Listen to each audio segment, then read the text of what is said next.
ਦੁਨੀਆ ਦੀ ਸਾਰੀ ਜਿੰਨੀਆਂ ਵੀ ਕਨਸਟੀਟਿਊਸ਼ਨ ਬਣੇ ਹੋਏ ਆ ਉਹਦੇ ਵਿੱਚ ਲੈਂਡ ਦੀ ਜਿਹੜੀ ਸੋਵਰੇਨਟੀ ਹੈ ਉਹ ਸਟੇਟ ਦੇ ਕੋਲ ਆਟੋਮੈਟਿਕਲੀ ਪਾਣੀ ਦੀ ਸੋਵਰੇਨਟੀ ਸਟੇਟਾਂ ਦੇ ਕੋਲ ਤੋਂ ਜਿਹੜੇ ਫੈਡਰਲ ਗਵਰਨਮੈਂਟ ਆ ਉਹਨਾਂ ਦੇ ਕੋਲ ਸੋਵਰੇਨਟੀ ਨਹੀਂ ਹੈ।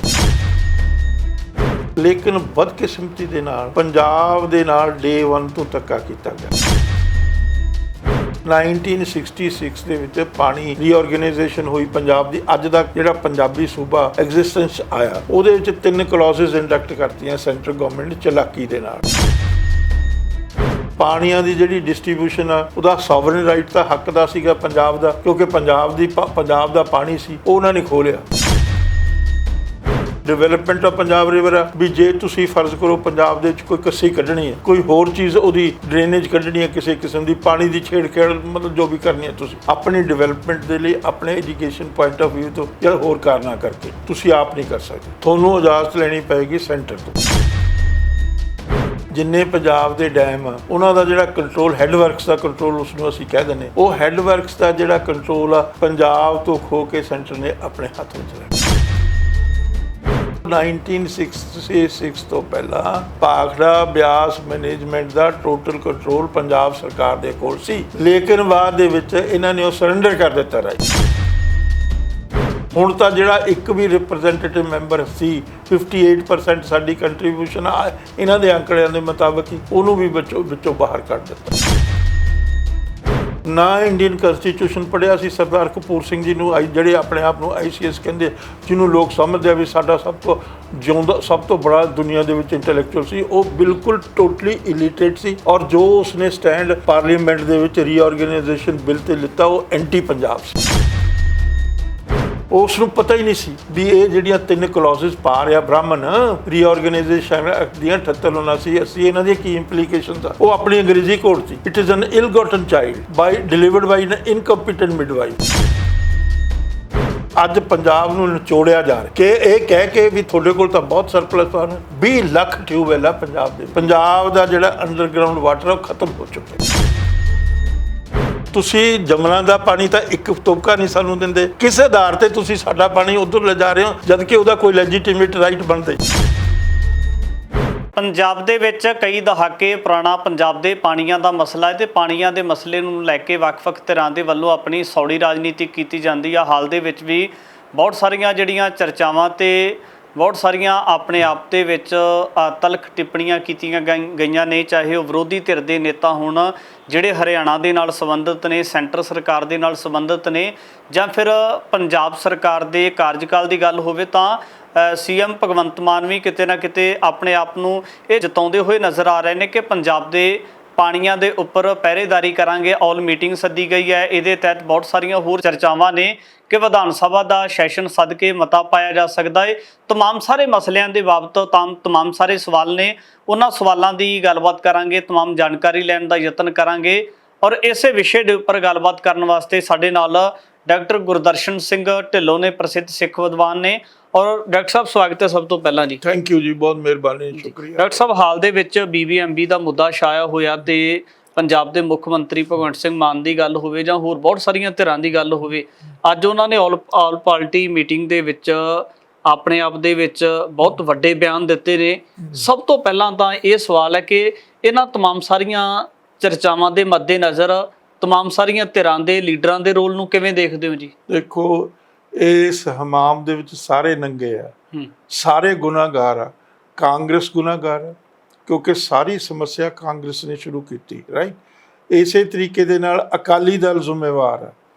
ਤੋ ਇਹ ਸਾਰੀਆਂ ਆ ਤਾਂ ਹੈਗੀ ਜ਼ਿੰਮੇਵਾਰ, ਇਹਨਾਂ ਦੇ ਤਾਂ ਕੋਈ ਸ਼ੱਕ ਸ਼ੁਬਾ ਹੈ ਹੀ ਨਹੀਂ, ਕਿਉਂਕਿ ਇਹ ਤਾਂ ਪਾਰਟੀ ਹੁਣ ਜੰਮੀ ਵੀ ਪਾਰਟੀ ਆ। ਤਾਂ ਇਹਨਾਂ ਨੇ ਜਦੋਂ ਹੁਣ ਪਹਿਲਾਂ ਪਿੱਛੋਂ ਅੱਗੇ ਨੂੰ ਸ਼ੁਰੂ ਕਰੀਏ, ਅੱਗੇ ਉਹ ਪਿੱਛੇ ਨੂੰ ਕਰੀਏ, ਪਿੱਛੋਂ ਅੱਗੇ ਨੂੰ ਕਰਦੇ ਆ ਜੀ। ਦੇਖੋ, ਜਿਹੜੀ ਇੰਡੀਅਨ ਸਟੇਟ ਜਾਂ ਸਾਰੀ ਦੁਨੀਆ ਦੀ ਜਿਹੜੀ ਸਟੇਟ ਹੈ ਉਹਦੀ ਇੱਕ ਡੈਫੀਨੇਸ਼ਨ ਆ। ਸਟੇਟ ਦਾ ਜਿਹੜਾ ਵਰਡ ਆ ਉਹਦੀ ਇੱਕ ਡੈਫੀਨੇਸ਼ਨ ਆ ਜਿਸ ਦੇ ਵਿੱਚ 4 ਚੀਜ਼ਾਂ ਹੁੰਦੀਆਂ ਬਹੁਤ ਐਸੈਂਸ਼ੀਅਲ, ਤਾਂ ਉਹ ਸਟੇਟ ਫਾਰਮ ਹੁੰਦੀ ਹੈ। ਪਹਿਲੀ ਚੀਜ਼ ਹੁੰਦੀ ਹੈ ਲੈਂਡ, ਦੂਸਰੀ ਚੀਜ਼ ਹੁੰਦੀ ਹੈ ਪਾਪੂਲੇਸ਼ਨ, ਤੀਸਰੀ ਚੀਜ਼ ਹੁੰਦੀ ਹੈ ਗਵਰਨਮੈਂਟ, ਚੌਥੀ ਚੀਜ਼ ਹੁੰਦੀ ਹੈ ਸਵਰੇਨਿਟੀ। ਇਹ 4 ਚੀਜ਼ਾਂ ਹੁੰਦੀਆਂ। ਲੈਂਡ ਤੋਂ ਬਗੈਰ ਕੋਈ ਸਟੇਟ ਹੈ ਨਹੀਂ, ਹਵਾ 'ਚ ਤਾਂ ਸਟੇਟ ਬਣ ਨਹੀਂ ਸਕਦੀ। ਜੇ ਲੈਂਡ ਸੋਵਰਨ ਰਾਈਟ ਆ ਸਟੇਟ ਦਾ, ਸਟੇਟ ਦਾ ਇੱਕ ਕੰਸਟੀਚੁਐਂਟ ਹੈ, ਬਹੁਤ ਇੰਪੋਰਟੈਂਟ ਜੀ ਕੰਪੋਨੈਂਟ ਹੈ ਉਸਦਾ, ਤਾਂ ਲੈਂਡ ਦੇ ਵਿੱਚੋਂ ਹੀ ਦਰਿਆ ਨਿਕਲਦਾ, ਉਹ ਬਾਈ ਪ੍ਰੋਡਕਟ ਆ, ਲੈਂਡ ਦੀ ਬਾਈ ਪ੍ਰੋਡਕਟ ਆ ਵਾਟਰ ਜਿਹੜਾ ਹੈਗਾ। ਜੇ ਲੈਂਡ ਆ ਤਾਂ ਪਾਣੀ ਹੈ, ਜੇ ਲੈਂਡ ਨਹੀਂ ਤਾਂ ਪਾਣੀ ਕਿੱਥੋਂ ਹੋਊਗਾ, ਹਵਾ 'ਚ ਤਾਂ ਪਾਣੀ ਆ ਨਹੀਂ ਸਕਦਾ। ਤੋ ਇਸ ਕਰਕੇ ਦੁਨੀਆ ਦੀ ਸਾਰੀ ਜਿੰਨੀਆਂ ਵੀ ਕੰਸਟੀਟਿਊਸ਼ਨ ਬਣੇ ਹੋਏ ਆ ਉਹਦੇ ਵਿੱਚ ਲੈਂਡ ਦੀ ਜਿਹੜੀ ਸੋਵਰੇਨਟੀ ਹੈ ਉਹ ਸਟੇਟ ਦੇ ਕੋਲ ਆ। ਤਾਂ ਇਹ ਬਾਈ ਵਰਚੂ ਆਫ ਦੈਟ ਉਸ ਦੇ ਨਾਲ ਹੀ ਲੱਗਦੀ ਆਟੋਮੈਟਿਕਲੀ ਪਾਣੀ ਦੀ ਸੋਵਰੇਨਟੀ ਸਟੇਟਾਂ ਦੇ ਕੋਲ ਆ, ਸਮਝੇ ਕਿ ਨਹੀਂ। ਤੋ ਜਿਹੜੇ ਫੈਡਰਲ ਗਵਰਨਮੈਂਟ ਆ ਉਹਨਾਂ ਦੇ ਕੋਲ ਸੋਵਰੇਨਟੀ ਨਹੀਂ ਹੈ। ਫੈਡਰਲ ਗਵਰਨਮੈਂਟ ਤੋਂ ਮਤਲਬ ਹੁੰਦਾ ਸੈਂਟਰਲ ਗਵਰਨਮੈਂਟ ਜੀ, ਜਿਸ ਤਰ੍ਹਾਂ ਅਸੀਂ ਸੈਂਟਰਲ ਕਹਿੰਦੇ ਆ, ਅਮਰੀਕਾ ਵਾਲੇ ਫੈਡਰਲ ਗਵਰਨਮੈਂਟ ਕਹਿ ਦਿੰਦੇ ਸੈਂਟਰ ਨੂੰ, ਸਮਝੇ ਕਿ ਨਹੀਂ। ਇਸੇ ਤਰੀਕੇ ਨਾਲ ਕੈਨੇਡਾ ਦੇ ਵਿੱਚ ਫੈਡਰਲ ਗਵਰਨਮੈਂਟ ਹੈਗੀ ਹੈ। ਤਾਂ ਉਹ ਸਾਰਾ ਜਿਹੜਾ ਰਾਈਟ ਆ ਉਸਦੀ ਸਾਰੀ ਜਿਹੜੀ ਸੋਵਰੇਨਟੀ ਆ ਉਹ ਸਟੇਟਾਂ ਕੋਲ। ਕਿਉਂ ਹੈ ਸਟੇਟਾਂ ਕੋਲ? ਉਹਦਾ ਕਾਰਨ, ਉਹਦਾ ਇੱਕ ਰੀਜ਼ਨ ਆ। ਜਦੋਂ ਕਦੇ ਵੀ ਹੜ੍ਹ ਆਉਂਦੇ ਆ, ਪਾਣੀ ਦੇ ਕਾਰਨ, ਹੜ੍ਹਾਂ ਦੇ ਕਾਰਨ ਲੋਕਾਂ ਨੂੰ ਸਫ਼ਰ ਕਰਨਾ ਪੈਂਦਾ, ਸਮਝੇ ਕਿ ਨਹੀਂ। ਤਾਂ ਉਹ ਜਦੋਂ ਸਫ਼ਰ ਕਰਨਾ ਪੈਂਦਾ ਤਾਂ ਨੈਚੁਰਲੀ ਉਹਨਾਂ ਦਾ ਹੀ ਲੈਜੀਟੀਮੇਟ ਰਾਈਟ ਬਣਦਾ ਪਾਣੀ ਦੇ। ਜਿਹੜੇ ਪਾਣੀ ਦੇ ਮਤਲਬ ਕਾਰਨ ਉਹਦੀ ਝੇਲ ਦੇ ਵਿੱਚ ਆਉਂਦੇ ਆ, ਉਹਦਾ ਨੁਕਸਾਨ ਉਠਾਉਂਦੇ ਆ ਹੜ੍ਹਾਂ ਕਾਰਨ ਕਰਕੇ, ਤਾਂ ਉਹ ਕੁਦਰਤੀ ਤੌਰ 'ਤੇ ਉਹਨਾਂ ਦਾ ਹੀ ਰਾਈਟ ਬਣੇਗਾ, ਲੈਜੀਟੀਮੇਸੀ ਬਣੇਗੀ, ਉਹਨਾਂ ਪਾਣੀਆਂ ਦੇ ਉੱਤੇ ਸੋਵਰੇਨਟੀ ਬਣੇਗੀ, ਰਾਈਟ। ਤੋ ਇਸ ਲੇਕਿਨ ਬਦਕਿਸਮਤੀ ਦੇ ਨਾਲ ਪੰਜਾਬ ਦੇ ਨਾਲ ਡੇ 1 ਤੋਂ ਧੱਕਾ ਕੀਤਾ ਗਿਆ। ਪੰਜਾਬ ਦੇ ਕੋਲ ਸੋਵਰਨ ਰਾਈਟ ਆ ਪਾਣੀਆਂ ਦੇ, ਲੇਕਿਨ ਅਨਫੋਰਚੂਨੇਟਲੀ ਪੰਜਾਬ ਦੀ ਜਦੋਂ ਰੀਆਰਗੇਨਾਈਜੇਸ਼ਨ ਐਕਟ ਹੋਇਆ 78 ਦੇ ਵਿੱਚ, 1966 ਦੇ ਵਿੱਚ, 1966 ਦੇ ਵਿੱਚ ਪਾਣੀ ਰੀਆਰਗੇਨਾਈਜੇਸ਼ਨ ਹੋਈ ਪੰਜਾਬ ਦੀ। ਅੱਜ ਦਾ ਜਿਹੜਾ ਪੰਜਾਬੀ ਸੂਬਾ ਜਾਂ ਪੰਜਾਬ ਆ ਜਿਹੜਾ ਅੱਜ ਦਾ ਐਗਜ਼ਿਸਟੈਂਸ ਆਇਆ, ਉਹਦੇ ਵਿੱਚ 3 ਕਲੌਜ਼ਸ ਇੰਡਕਟ ਕਰਤੀਆਂ ਸੈਂਟਰਲ ਗਵਰਨਮੈਂਟ ਚਲਾਕੀ ਦੇ ਨਾਲ। 78, 79, 80, 78, 79, 80 ਪਾਣੀਆਂ ਦੀ ਜਿਹੜੀ ਡਿਸਟਰੀਬਿਊਸ਼ਨ ਆ ਉਹਦਾ ਸੋਵਰਨ ਰਾਈਟ ਤਾਂ ਹੱਕ ਦਾ ਸੀਗਾ ਪੰਜਾਬ ਦਾ, ਕਿਉਂਕਿ ਪੰਜਾਬ ਦਾ ਪਾਣੀ ਸੀ, ਉਹ ਉਹਨਾਂ ਨੇ ਖੋਹ ਲਿਆ। ਉਹਨਾਂ ਨੇ ਕਿਹਾ ਸੈਂਟਰ ਕਰੂਗਾ। ਡਿਵੈਲਪਮੈਂਟ ਆਫ ਪੰਜਾਬ ਰਿਵਰ ਦਾ ਦੂਜਾ, ਡਿਵੈਲਪਮੈਂਟ ਆਫ ਪੰਜਾਬ ਰਿਵਰ ਆ ਵੀ ਜੇ ਤੁਸੀਂ ਫਰਜ਼ ਕਰੋ ਪੰਜਾਬ ਦੇ ਵਿੱਚ ਕੋਈ ਕੱਸੀ ਕੱਢਣੀ ਹੈ, ਕੋਈ ਹੋਰ ਚੀਜ਼ ਉਹਦੀ ਡਰੇਨੇਜ ਕੱਢਣੀ ਹੈ, ਕਿਸੇ ਕਿਸਮ ਦੀ ਪਾਣੀ ਦੀ ਛੇੜਖੇੜ, ਮਤਲਬ ਜੋ ਵੀ ਕਰਨੀ ਹੈ ਤੁਸੀਂ ਆਪਣੀ ਡਿਵੈਲਪਮੈਂਟ ਦੇ ਲਈ, ਆਪਣੇ ਐਜੂਕੇਸ਼ਨ ਪੁਆਇੰਟ ਆਫ ਵਿਊ ਤੋਂ ਜਾਂ ਹੋਰ ਕਾਰਨਾਂ ਕਰਕੇ ਤੁਸੀਂ ਆਪ ਨਹੀਂ ਕਰ ਸਕਦੇ, ਤੁਹਾਨੂੰ ਇਜਾਜ਼ਤ ਲੈਣੀ ਪਏਗੀ ਸੈਂਟਰ ਤੋਂ, ਸਮਝੇ ਕਿ ਨਹੀਂ। ਇਸੇ ਤਰੀਕੇ ਤੀਸਰੀ ਇੰਪੋਰਟੈਂਟ ਗੱਲ ਆ, ਜਿੰਨੇ ਪੰਜਾਬ ਦੇ ਡੈਮ ਆ ਉਹਨਾਂ ਦਾ ਜਿਹੜਾ ਕੰਟਰੋਲ, ਹੈੱਡਵਰਕਸ ਦਾ ਕੰਟਰੋਲ ਉਸਨੂੰ ਅਸੀਂ ਕਹਿ ਦਿੰਦੇ ਹਾਂ, ਉਹ ਹੈੱਡਵਰਕਸ ਦਾ ਜਿਹੜਾ ਕੰਟਰੋਲ ਆ ਪੰਜਾਬ ਤੋਂ ਖੋ ਕੇ ਸੈਂਟਰ ਨੇ ਆਪਣੇ ਹੱਥ ਵਿੱਚ ਲੈ ਲਿਆ। ਭਾਖੜਾ ਬਿਆਸ ਮੈਨੇਜਮੈਂਟ ਬੋਰਡ ਬਣਾ ਲਿਆ। ਹੁਣ ਤਾਂ ਹੋਰ ਵੀ ਹੋ ਗਿਆ ਇਹਦੇ ਰਜੀਮ 'ਚ। ਆਹ ਜਿਹੜਾ ਹੁਣ ਅੱਜ ਬਣਾ ਰਿਹਾ ਭਗਵੰਤ ਮਾਨ, ਉਸ ਤੋਂ ਤਾਂ 80% ਦੇ ਕਰੀਬ ਪੰਜਾਬ ਦਾ ਰਾਈਟ ਸੀਗਾ, 58% ਪਾਣੀ ਇਹਨਾਂ ਦੇ ਅੰਕੜੇ। ਡਾਕਟਰ ਸਾਹਿਬ ਇੱਕ ਹੋਰ ਗੱਲ ਦੱਸਿਓ ਕਿ BBMB ਦੇ ਵਿੱਚ ਜਿਹੜੀ ਸੈਂਟਰ ਦੀ ਇਨਵੋਲਵਮੈਂਟ ਹੋਈ, ਇਹਦੇ ਵਿੱਚ ਪੰਜਾਬ ਸਰਕਾਰ ਦੀ ਜਿਹੜੀ ਕੋਈ ਪੈਨਲ ਨਹੀਂ ਦੇ ਸਕੇ, ਕੋਈ ਨਾ ਕੋਈ ਇਹਨਾਂ ਦੀ ਆਪਣੀ ਰਹੀ ਕੋਈ। ਉਸ ਤੋਂ 1966 ਤੋਂ ਪਹਿਲਾਂ ਭਾਖੜਾ ਬਿਆਸ ਮੈਨੇਜਮੈਂਟ ਦਾ ਟੋਟਲ ਕੰਟਰੋਲ ਪੰਜਾਬ ਸਰਕਾਰ ਦੇ ਕੋਲ ਸੀ, ਲੇਕਿਨ ਬਾਅਦ ਦੇ ਵਿੱਚ ਇਹਨਾਂ ਨੇ ਉਹ ਸਰੈਂਡਰ ਕਰ ਦਿੱਤਾ ਰਾਈਟ। ਤਾਂ ਹੁਣ ਤਾਂ ਜਿਹੜਾ ਇੱਕ ਵੀ ਰਿਪਰੈਜ਼ੈਂਟੇਟਿਵ ਮੈਂਬਰ ਸੀ, 58% ਸਾਡੀ ਕੰਟਰੀਬਿਊਸ਼ਨ ਆ ਇਹਨਾਂ ਦੇ ਅੰਕੜਿਆਂ ਦੇ ਮੁਤਾਬਕ ਹੀ, ਉਹਨੂੰ ਵੀ ਵਿੱਚੋਂ ਬਾਹਰ ਕੱਢ ਦਿੱਤਾ। ਸਾਡੀ ਉੱਥੇ ਜ਼ੀਰੋ ਪਾਰਟੀਸਪੇਸ਼ਨ ਆ, ਜ਼ੀਰੋ ਕੰਟਰੋਲ ਆ ਸਾਡਾ ਅੱਜ, ਸਮਝੇ ਕਿ ਨਹੀਂ। ਮੁਲਾਜ਼ਮਾਂ ਦੀ ਗਿਣਤੀ ਵੀ ਘਟ ਗਈ, ਬਿਲਕੁਲ ਖਤਮ ਕਰ ਦਿੱਤੀ, ਬਿਲਕੁਲ ਖਤਮ ਕਰ ਦਿੱਤੀ। ਉਸ ਵੇਲੇ ਭਗਵੰਤ ਮਾਨ ਕਿਉਂ ਨਹੀਂ ਬੋਲਿਆ? ਨਾਰਥ ਈਸਟਰਨ ਸਟੇਟਸ ਦੀ ਇੱਥੇ ਮੀਟਿੰਗ ਹੋਈ ਜੈਪੁਰ ਦੇ ਵਿੱਚ, ਜਿਸ ਦੇ ਵਿੱਚ ਪੰਜਾਬ ਦੇ ਹਰਪਾਲ ਸਿੰਘ ਗਿਆ ਅਤੇ ਉਹ ਹਰਜੋਤ ਬੈਂਸ ਗਿਆ। ਹਰਜੋਤ ਬੈਂਸ ਕਿਉਂਕਿ ਪਹਿਲਾਂ ਇਰੀਗੇਸ਼ਨ ਮਿਨਿਸਟਰ ਸੀ, ਉਸ ਨੇ ਉੱਥੇ ਇੱਕ ਬਹੁਤ ਬੇਵਕੂਫਾਨਾ ਦੋਨੇ ਮੇਰਾ ਖਿਆਲ ਵਕੀਲ ਆ, ਪ੍ਰੋਬੇਬਲੀ ਲਾਅ ਕੀਤੀ ਵੀ ਆ। ਉਹਨਾਂ ਨੇ ਕੀ ਕਿਹਾ ਵੀ ਅਸੀਂ ਤਾਂ ਟ੍ਰਿਬਿਊਨਲ ਅਪਾਇੰਟ ਕਰ ਦਿਓ। ਉਹਨਾਂ ਨੂੰ ਇਹੀ ਨਹੀਂ ਪਤਾ ਵੀ ਟ੍ਰਿਬਿਊਨਲ ਦੀਆਂ ਕੀ ਇੰਪਲੀਕੇਸ਼ਨਸ ਹੁੰਦੀਆਂ। ਹਾਲਾਂਕਿ ਮਤਲਬ ਬਦਕਿਸਮਤੀ ਨਾਲ ਮੇਰਾ ਖਿਆਲ ਆ ਦੋਨੇ ਲਾਅ ਗ੍ਰੈਜੂਏਟ ਆ। ਜਿਹੜਾ ਟ੍ਰਿਬਿਊਨਲ ਹੁੰਦਾ ਉਹਦੀ ਅਪੀਲ ਨਹੀਂ ਕਿਤੇ ਲਾਈ ਕਰਦੀ, ਉਹ ਫਾਈਨਲ ਡਿਸੀਜਨ ਹੁੰਦਾ। ਟ੍ਰਿਬਿਊਨਲ ਹੁੰਦਾ ਹੈਗਾ ਸਪੈਸੀਫਿਕਲੀ ਇੰਪੋਜ਼ ਕੀਤਾ ਜਾਂਦਾ, ਸਮਝੇ ਕਿ ਨਹੀਂ। ਉਹ ਮਤਲਬ ਉੱਥੇ ਜਾ ਕੇ ਦੋਨੇ ਜਣੇ ਇਹ ਗੱਲ ਕਹਿ ਕੇ ਆਏ ਜਦੋਂ ਮੈਂ ਸਟੇਟਮੈਂਟਾਂ ਦਿੱਤੀਆਂ ਫਿਰ ਉਹ ਰੌਲਾ ਗੌਲਾ ਜਿਹਾ ਬਾਅਦ ਦੇ ਵਿੱਚ ਬੋਲਣ ਲੱਗੇ। ਤੋ ਸਾਡੀ ਬਦਕਿਸਮਤੀ ਹੈ ਕਿ we are led by totally illiterate uneducated uncommitted people. ਨਾ ਤਾਂ ਉਹਨਾਂ ਦੀ ਕਮਿਟਮੈਂਟ ਆ, ਨਾ ਉਹਨਾਂ ਕੋਲ ਐਜੂਕੇਸ਼ਨ ਆ, ਨਾ ਉਹਨਾਂ ਕੋਲ ਇੰਟੈਲੈਕਟ ਆ, ਤਾਂ ਹੀ ਸਾਡੇ ਨਾਲ ਇਹ ਹੁੰਦਾ ਹੈ। ਹੁਣ ਮੈਂ ਤੁਹਾਨੂੰ ਜੇ ਦੱਸਾਂ, ਰੀਆਰਗਨਾਈਜੇਸ਼ਨ ਜਦੋਂ ਬਿੱਲ ਪੇਸ਼ ਹੋਇਆ ਤਾਂ ਉਸ ਬਿੱਲ ਦੇ ਵਿੱਚ ਇੱਕ ਤਾਂ ਬੂਟਾ ਸਿੰਘ ਸੀ, ਮੇਰਾ ਖਿਆਲ ਡਰਾਈਵਰ ਸੀ ਸੰਤ ਫਤਿਹ ਸਿੰਘ ਦਾ, ਹੈ ਜੀ ਸੀ ਨਾ, ਉਹ ਮੈਂਬਰ ਪਾਰਲੀਮੈਂਟ ਸੀਗਾ। ਹੁਣ ਦੱਸੋ ਉਸ ਬੰਦੇ ਤੋਂ ਕੀ ਤੁਸੀਂ ਐਕਸਪੈਕਟ ਕਰਦੇ ਹੋ? ਇਸ ਕਰਕੇ ਕਿਉਂਕਿ ਉਹਦਾ ਡਰਾਈਵਰ ਸੀ ਉਹਨੂੰ MP ਬਣਾਤਾ ਉਹਨੂੰ। ਦੱਸੋ ਕਿੰਨੀ ਮਤਲਬ ਬਦਕਿਸਮਤੀ ਆ ਪੰਜਾਬ ਦੀ ਤੇ ਪੰਜਾਬ ਦੇ ਲੋਕਾਂ ਦੀ। ਦੂਸਰੇ ਸੀ ਸਰਦਾਰ ਕਪੂਰ ਸਿੰਘ ਜੀ, ਜਿਹੜੇ ICS ਸੀ, ਜਿਨ੍ਹਾਂ ਨੂੰ ਲੋਕ ਸਮਝਦੇ ਇਹ ਬਹੁਤ ਬੜਾ ਇੰਟੈਲੈਕਚੁਅਲ ਸੀ। ਉਹਨਾਂ ਨੇ ਇੰਡੀਅਨ ਕਨਸਟੀਟਿਊਸ਼ਨ ਕਦੇ ਪੜ੍ਹੇ ਹੀ ਨਹੀਂ ਸੀ। ਉਹ ਪਤਾ ਕੀ ਬੋਲੇ ਰੀਆਰਗਨਾਈਜੇਸ਼ਨ ਬਿੱਲ ਦੇ ਉੱਤੇ? It is an ill gotten child delivered by an incompetent midwife. ਉਹ ਭਲਿਆ ਲੋਕਾ, ਤੂੰ ਇੰਡੀਅਨ ਕਨਸਟੀਟਿਊਸ਼ਨ ਤਾਂ ਪੜ੍ਹ। ਇੰਡੀਅਨ ਕਨਸਟੀਟਿਊਸ਼ਨ ਦੇ ਵਿੱਚ ਸਟੇਟ ਦੇ ਸੋਵਰਨ ਰਾਈਟਸ ਆ ਓਵਰ ਦੇਅਰ ਰਿਵਰ ਵਾਟਰਸ। ਨਾ ਇੰਡੀਅਨ ਕਨਸਟੀਟਿਊਸ਼ਨ ਪੜ੍ਹਿਆ ਸੀ ਸਰਦਾਰ ਕਪੂਰ ਸਿੰਘ ਜੀ ਨੂੰ, ਜਿਹੜੇ ਆਪਣੇ ਆਪ ਨੂੰ ICS ਕਹਿੰਦੇ, ਜਿਹਨੂੰ ਲੋਕ ਸਮਝਦੇ ਆ ਵੀ ਸਾਡਾ ਸਭ ਤੋਂ ਜਿਉਂਦਾ, ਸਭ ਤੋਂ ਬੜਾ ਦੁਨੀਆ ਦੇ ਵਿੱਚ ਇੰਟੈਲੈਕਚੁਅਲ ਸੀ। ਉਹ ਬਿਲਕੁਲ ਟੋਟਲੀ ਇਲੀਟਰੇਟ ਸੀ। ਔਰ ਜੋ ਉਸਨੇ ਸਟੈਂਡ ਪਾਰਲੀਮੈਂਟ ਦੇ ਵਿੱਚ ਰੀਆਰਗਨਾਈਜੇਸ਼ਨ ਬਿੱਲ 'ਤੇ ਲਿੱਤਾ ਉਹ ਐਂਟੀ ਪੰਜਾਬ ਸੀ। ਉਸ ਨੂੰ ਪਤਾ ਹੀ ਨਹੀਂ ਸੀ ਵੀ ਇਹ ਜਿਹੜੀਆਂ 3 ਕਲੌਜ਼ਸ ਪਾ ਰਿਹਾ ਬ੍ਰਾਹਮਣ ਰੀਆਰਗਨਾਈਜੇਸ਼ਨ ਐਕਟ ਦੀਆਂ 78, 79, 80, ਇਹਨਾਂ ਦੀਆਂ ਕੀ ਇੰਪਲੀਕੇਸ਼ਨਸ ਆ। ਉਹ ਆਪਣੀ ਅੰਗਰੇਜ਼ੀ ਕੋਡ ਸੀ। It is an ill gotten child by delivered by an incompetent midwife. ਸਮਝਦੇ ਹੋ ਤਾਂ ਪੰਜਾਬੀ ਦਾ ਲੱਥਾ ਕਰਾਂ ਵੀ ਇਹ ਬੱਚਾ ਮਤਲਬ ਇਲ ਗੋਟਨ ਆ, ਮਤਲਬ ਵੀ ਨਪੁੰਸਕ ਬੱਚਾ ਹੈਗਾ। ਔਰ ਕਿਹਨੇ ਡਿਲੀਵਰ ਕੀਤਾ? ਇਨਕੰਪੀਟੈਂਟ ਮਿਡਵਾਈਫ ਵੀ ਸੈਂਟਰਲ ਦੀ ਸਰਕਾਰ ਨੂੰ ਉਹਨੇ ਆਪਣੀ ਜਾਨ 'ਚ ਅੰਗਰੇਜ਼ੀ ਘੋਟ ਕੇ ਗੱਲ ਕੀਤੀ। ਉਹਨੂੰ ਇਹ ਨਹੀਂ ਸੀ ਪਤਾ ਕਿਉਂਕਿ ਉਹਨੇ ਕਦੇ ਕਨਸਟੀਟਿਊਸ਼ਨ ਪੜ੍ਹਿਆ ਨਹੀਂ ਸੀ। ਉਹਨੂੰ ਅੰਗਰੇਜ਼ੀ ਜ਼ਰੂਰ ਆਉਂਦੀ ਸੀ। ਉਹਨੂੰ ਆਪਣੀ ਮਤਲਬ ਉਸ ਗੱਲ ਦੀ ਉਹ ਹਉਮੈ ਦੇ ਵਿੱਚ ਮਤਲਬ ਜੇ ਤੂੰ ਰੀਆਰਗਨਾਈਜੇਸ਼ਨ ਹੋ ਰਹੀ ਹੈ ਪੰਜਾਬ ਦੀ, ਉਹਦੇ ਜਿਹੜੇ ਬਿੱਲ ਹੈ ਉਹਨਾਂ ਨੂੰ ਪੜ੍ਹਤਾ ਲੈ। ਉਹ ਬਿੱਲ ਹੈਗੇ ਇੰਡੀਅਨ ਕਨਸਟੀਟਿਊਸ਼ਨ 'ਚ, ਪਹਿਲਾਂ ਦੇਖ ਵੀ ਉਹ ਇੰਡੀਅਨ ਕਨਸਟੀਟਿਊਸ਼ਨ ਦੇ ਵਿੱਚ ਹੈਗੇ ਆ ਜਾਂ ਲਾਇਬਲ ਆ ਜਾਂ ਕੀ ਪੋਜੀਸ਼ਨ ਆ। ਜੇ ਉਹ ਕਹਿ ਦਿੰਦਾ ਵੀ ਇੰਡੀਅਨ ਕਨਸਟੀਟਿਊਸ਼ਨ ਇਸ ਗੱਲ ਨੂੰ ਅਲਾਓ ਨਹੀਂ ਕਰਦਾ, ਕਿਸੇ ਦੀ ਹਿੰਮਤ ਨਹੀਂ ਸੀ ਵੀ ਉਹ ਬਿੱਲ ਪਾਸ ਹੋ ਜਾਂਦੇ। ਤੇ ਆਹ ਜਿਹੜੇ ਸੱਪ ਆ ਪੰਜਾਬ ਦੇ ਗਲ ਦੇ ਵਿੱਚ ਪਏ ਰਹਿੰਦੇ। ਡਾਕਟਰ ਸਾਹਿਬ, ਤੁਸੀਂ ਪਾਣੀਆਂ ਦੇ ਮੁੱਦੇ ਤੇ ਬਹੁਤ ਸਾਰਾ ਕੰਮ ਕੀਤਾ, ਸਾਰੀ ਜ਼ਿੰਦਗੀ ਇਸੇ ਤੇ ਕੰਮ ਕੀਤਾ। ਬਿਲਕੁਲ। ਇੱਕ ਜਿਹੜਾ ਸਿਧਾਂਤਕ ਸਵਾਲ ਇਹ ਹੈ ਕਿ ਜਿਹੜਾ ਰਾਇਪੇਰੀਅਨ ਲਾਅ ਹੈਗਾ ਜੀ, ਰਾਇਪੇਰੀਅਨ ਲਾਅ, ਹਾਂ, ਉਹ ਕੀ ਕਹਿੰਦਾ ਜੀ ਪਾਣੀਆਂ ਦੇ ਮਸਲੇ ਨੂੰ? ਉਹ ਰਾਇਪੇਰੀਅਨ ਲਾਅ ਇਹੀ ਕਹਿੰਦਾ ਵੀ ਜਿਹੜੇ ਦਰਿਆ ਦੁਨੀਆ ਦੇ ਵਿੱਚ ਕਿਸੇ ਜਗ੍ਹਾ ਹੜ੍ਹਾਂ ਨਾਲ ਤਬਾਹੀ ਕਰਦੇ ਆ, ਪੰਜਾਬ ਦੇ ਲੋਕ ਇਸ ਤਬਾਹੀ ਸਹਿੰਦੇ ਆ ਨਾ। ਜੇ ਹੜ੍ਹ ਆਉਂਦਾ, ਸਮਝੇ ਕਿ ਨਹੀਂ, ਸਤਲੁਜ 'ਚ ਆਉਂਦਾ, ਬਿਆਸ 'ਚ ਆਉਂਦਾ, ਰਾਵੀ 'ਚ ਆਉਂਦਾ, ਕਿਹਨੂੰ ਨੁਕਸਾਨ ਦਿੰਦਾ? ਪੰਜਾਬ ਦੇ ਲੋਕਾਂ ਨੂੰ ਨੁਕਸਾਨ ਦਿੰਦਾ। ਹਰਿਆਣੇ ਨੂੰ ਦਿੱਤਾ, ਹਰਿਆਣੇ ਨੂੰ 1 ਪੈਸੇ ਦਾ ਨੁਕਸਾਨ ਨਹੀਂ ਹੁੰਦਾ। ਰਾਜਸਥਾਨ ਨੂੰ 1 ਪੈਸੇ ਦਾ ਨੁਕਸਾਨ ਨਹੀਂ ਹੁੰਦਾ। ਦਿੱਲੀ ਨੂੰ 1 ਪੈਸੇ ਦਾ ਨੁਕਸਾਨ ਨਹੀਂ ਹੁੰਦਾ। ਬਟ ਬੈਨੀਫਿਸ਼ਰੀ ਉਹ ਹੈਗੇ। ਇਹ ਰਾਇਪੇਰੀਅਨ ਲਾਅ ਦੀ ਟੋਟਲ ਇਨਫ੍ਰਿੰਜਮੈਂਟ ਆ, ਵਾਇਲੇਸ਼ਨ ਆ ਰਾਇਪੇਰੀਅਨ ਲਾਅ ਦੀ। ਦੁਨੀਆ ਨੇ ਇੱਥੇ ਹਿੰਦੁਸਤਾਨੀਆਂ ਨੇ ਨਹੀਂ ਬਣਾਇਆ, ਦੁਨੀਆ ਨੇ ਬਣਾਇਆ। ਦੁਨੀਆ ਦੇ ਵਿੱਚ ਇਹੋ ਜਿਹੇ ਦਰਿਆ ਜਿਹੜੇ ਕਈ ਸੂਬਿਆਂ 'ਚ, ਕਈ ਮੁਲਕਾਂ 'ਚ ਦੀ ਲੰਘਦੇ ਆ। ਯੂਰਪ ਦੇ ਵਿੱਚ ਇਹੋ ਜਿਹੇ ਦਰਿਆ ਹੈਗੇ ਜਿਹੜੇ ਕਈ ਮੁਲਕਾਂ 'ਚ ਲੰਘਦੇ ਆ। ਅਪਰ ਰਿਪੇਰੀਅਨ ਹੁੰਦੇ ਆ, ਲੋਅਰ ਰਿਪੇਰੀਅਨ ਹੁੰਦੇ ਆ, ਲੋਅਰ ਰਿਪੇਰੀਅਨ ਹੁੰਦੇ। ਸਮਝੇ ਕਿ ਨਹੀਂ? ਉਹਨਾਂ ਸਾਰਿਆਂ ਦੇ ਕਾਨੂੰਨ ਬੜੇ ਵੇ ਆ ਜਿਹੜੇ ਯੂਨੀਵਰਸਲ ਲਾਜ਼ ਹੈਗੇ, ਮਤਲਬ ਸਾਰੀ ਦੁਨੀਆ ਉਹਨਾਂ ਨੂੰ ਮੰਨਦੀ ਹੈ। ਇਸੇ ਅਮਰੀਕਾ ਦੇ ਵਿੱਚ ਵੀ ਇਸੇ ਕਿਸਮ ਦੇ ਰਾਇਪੇਰੀਅਨ ਲਾਅ ਐਪਲੀਕੇਬਲ।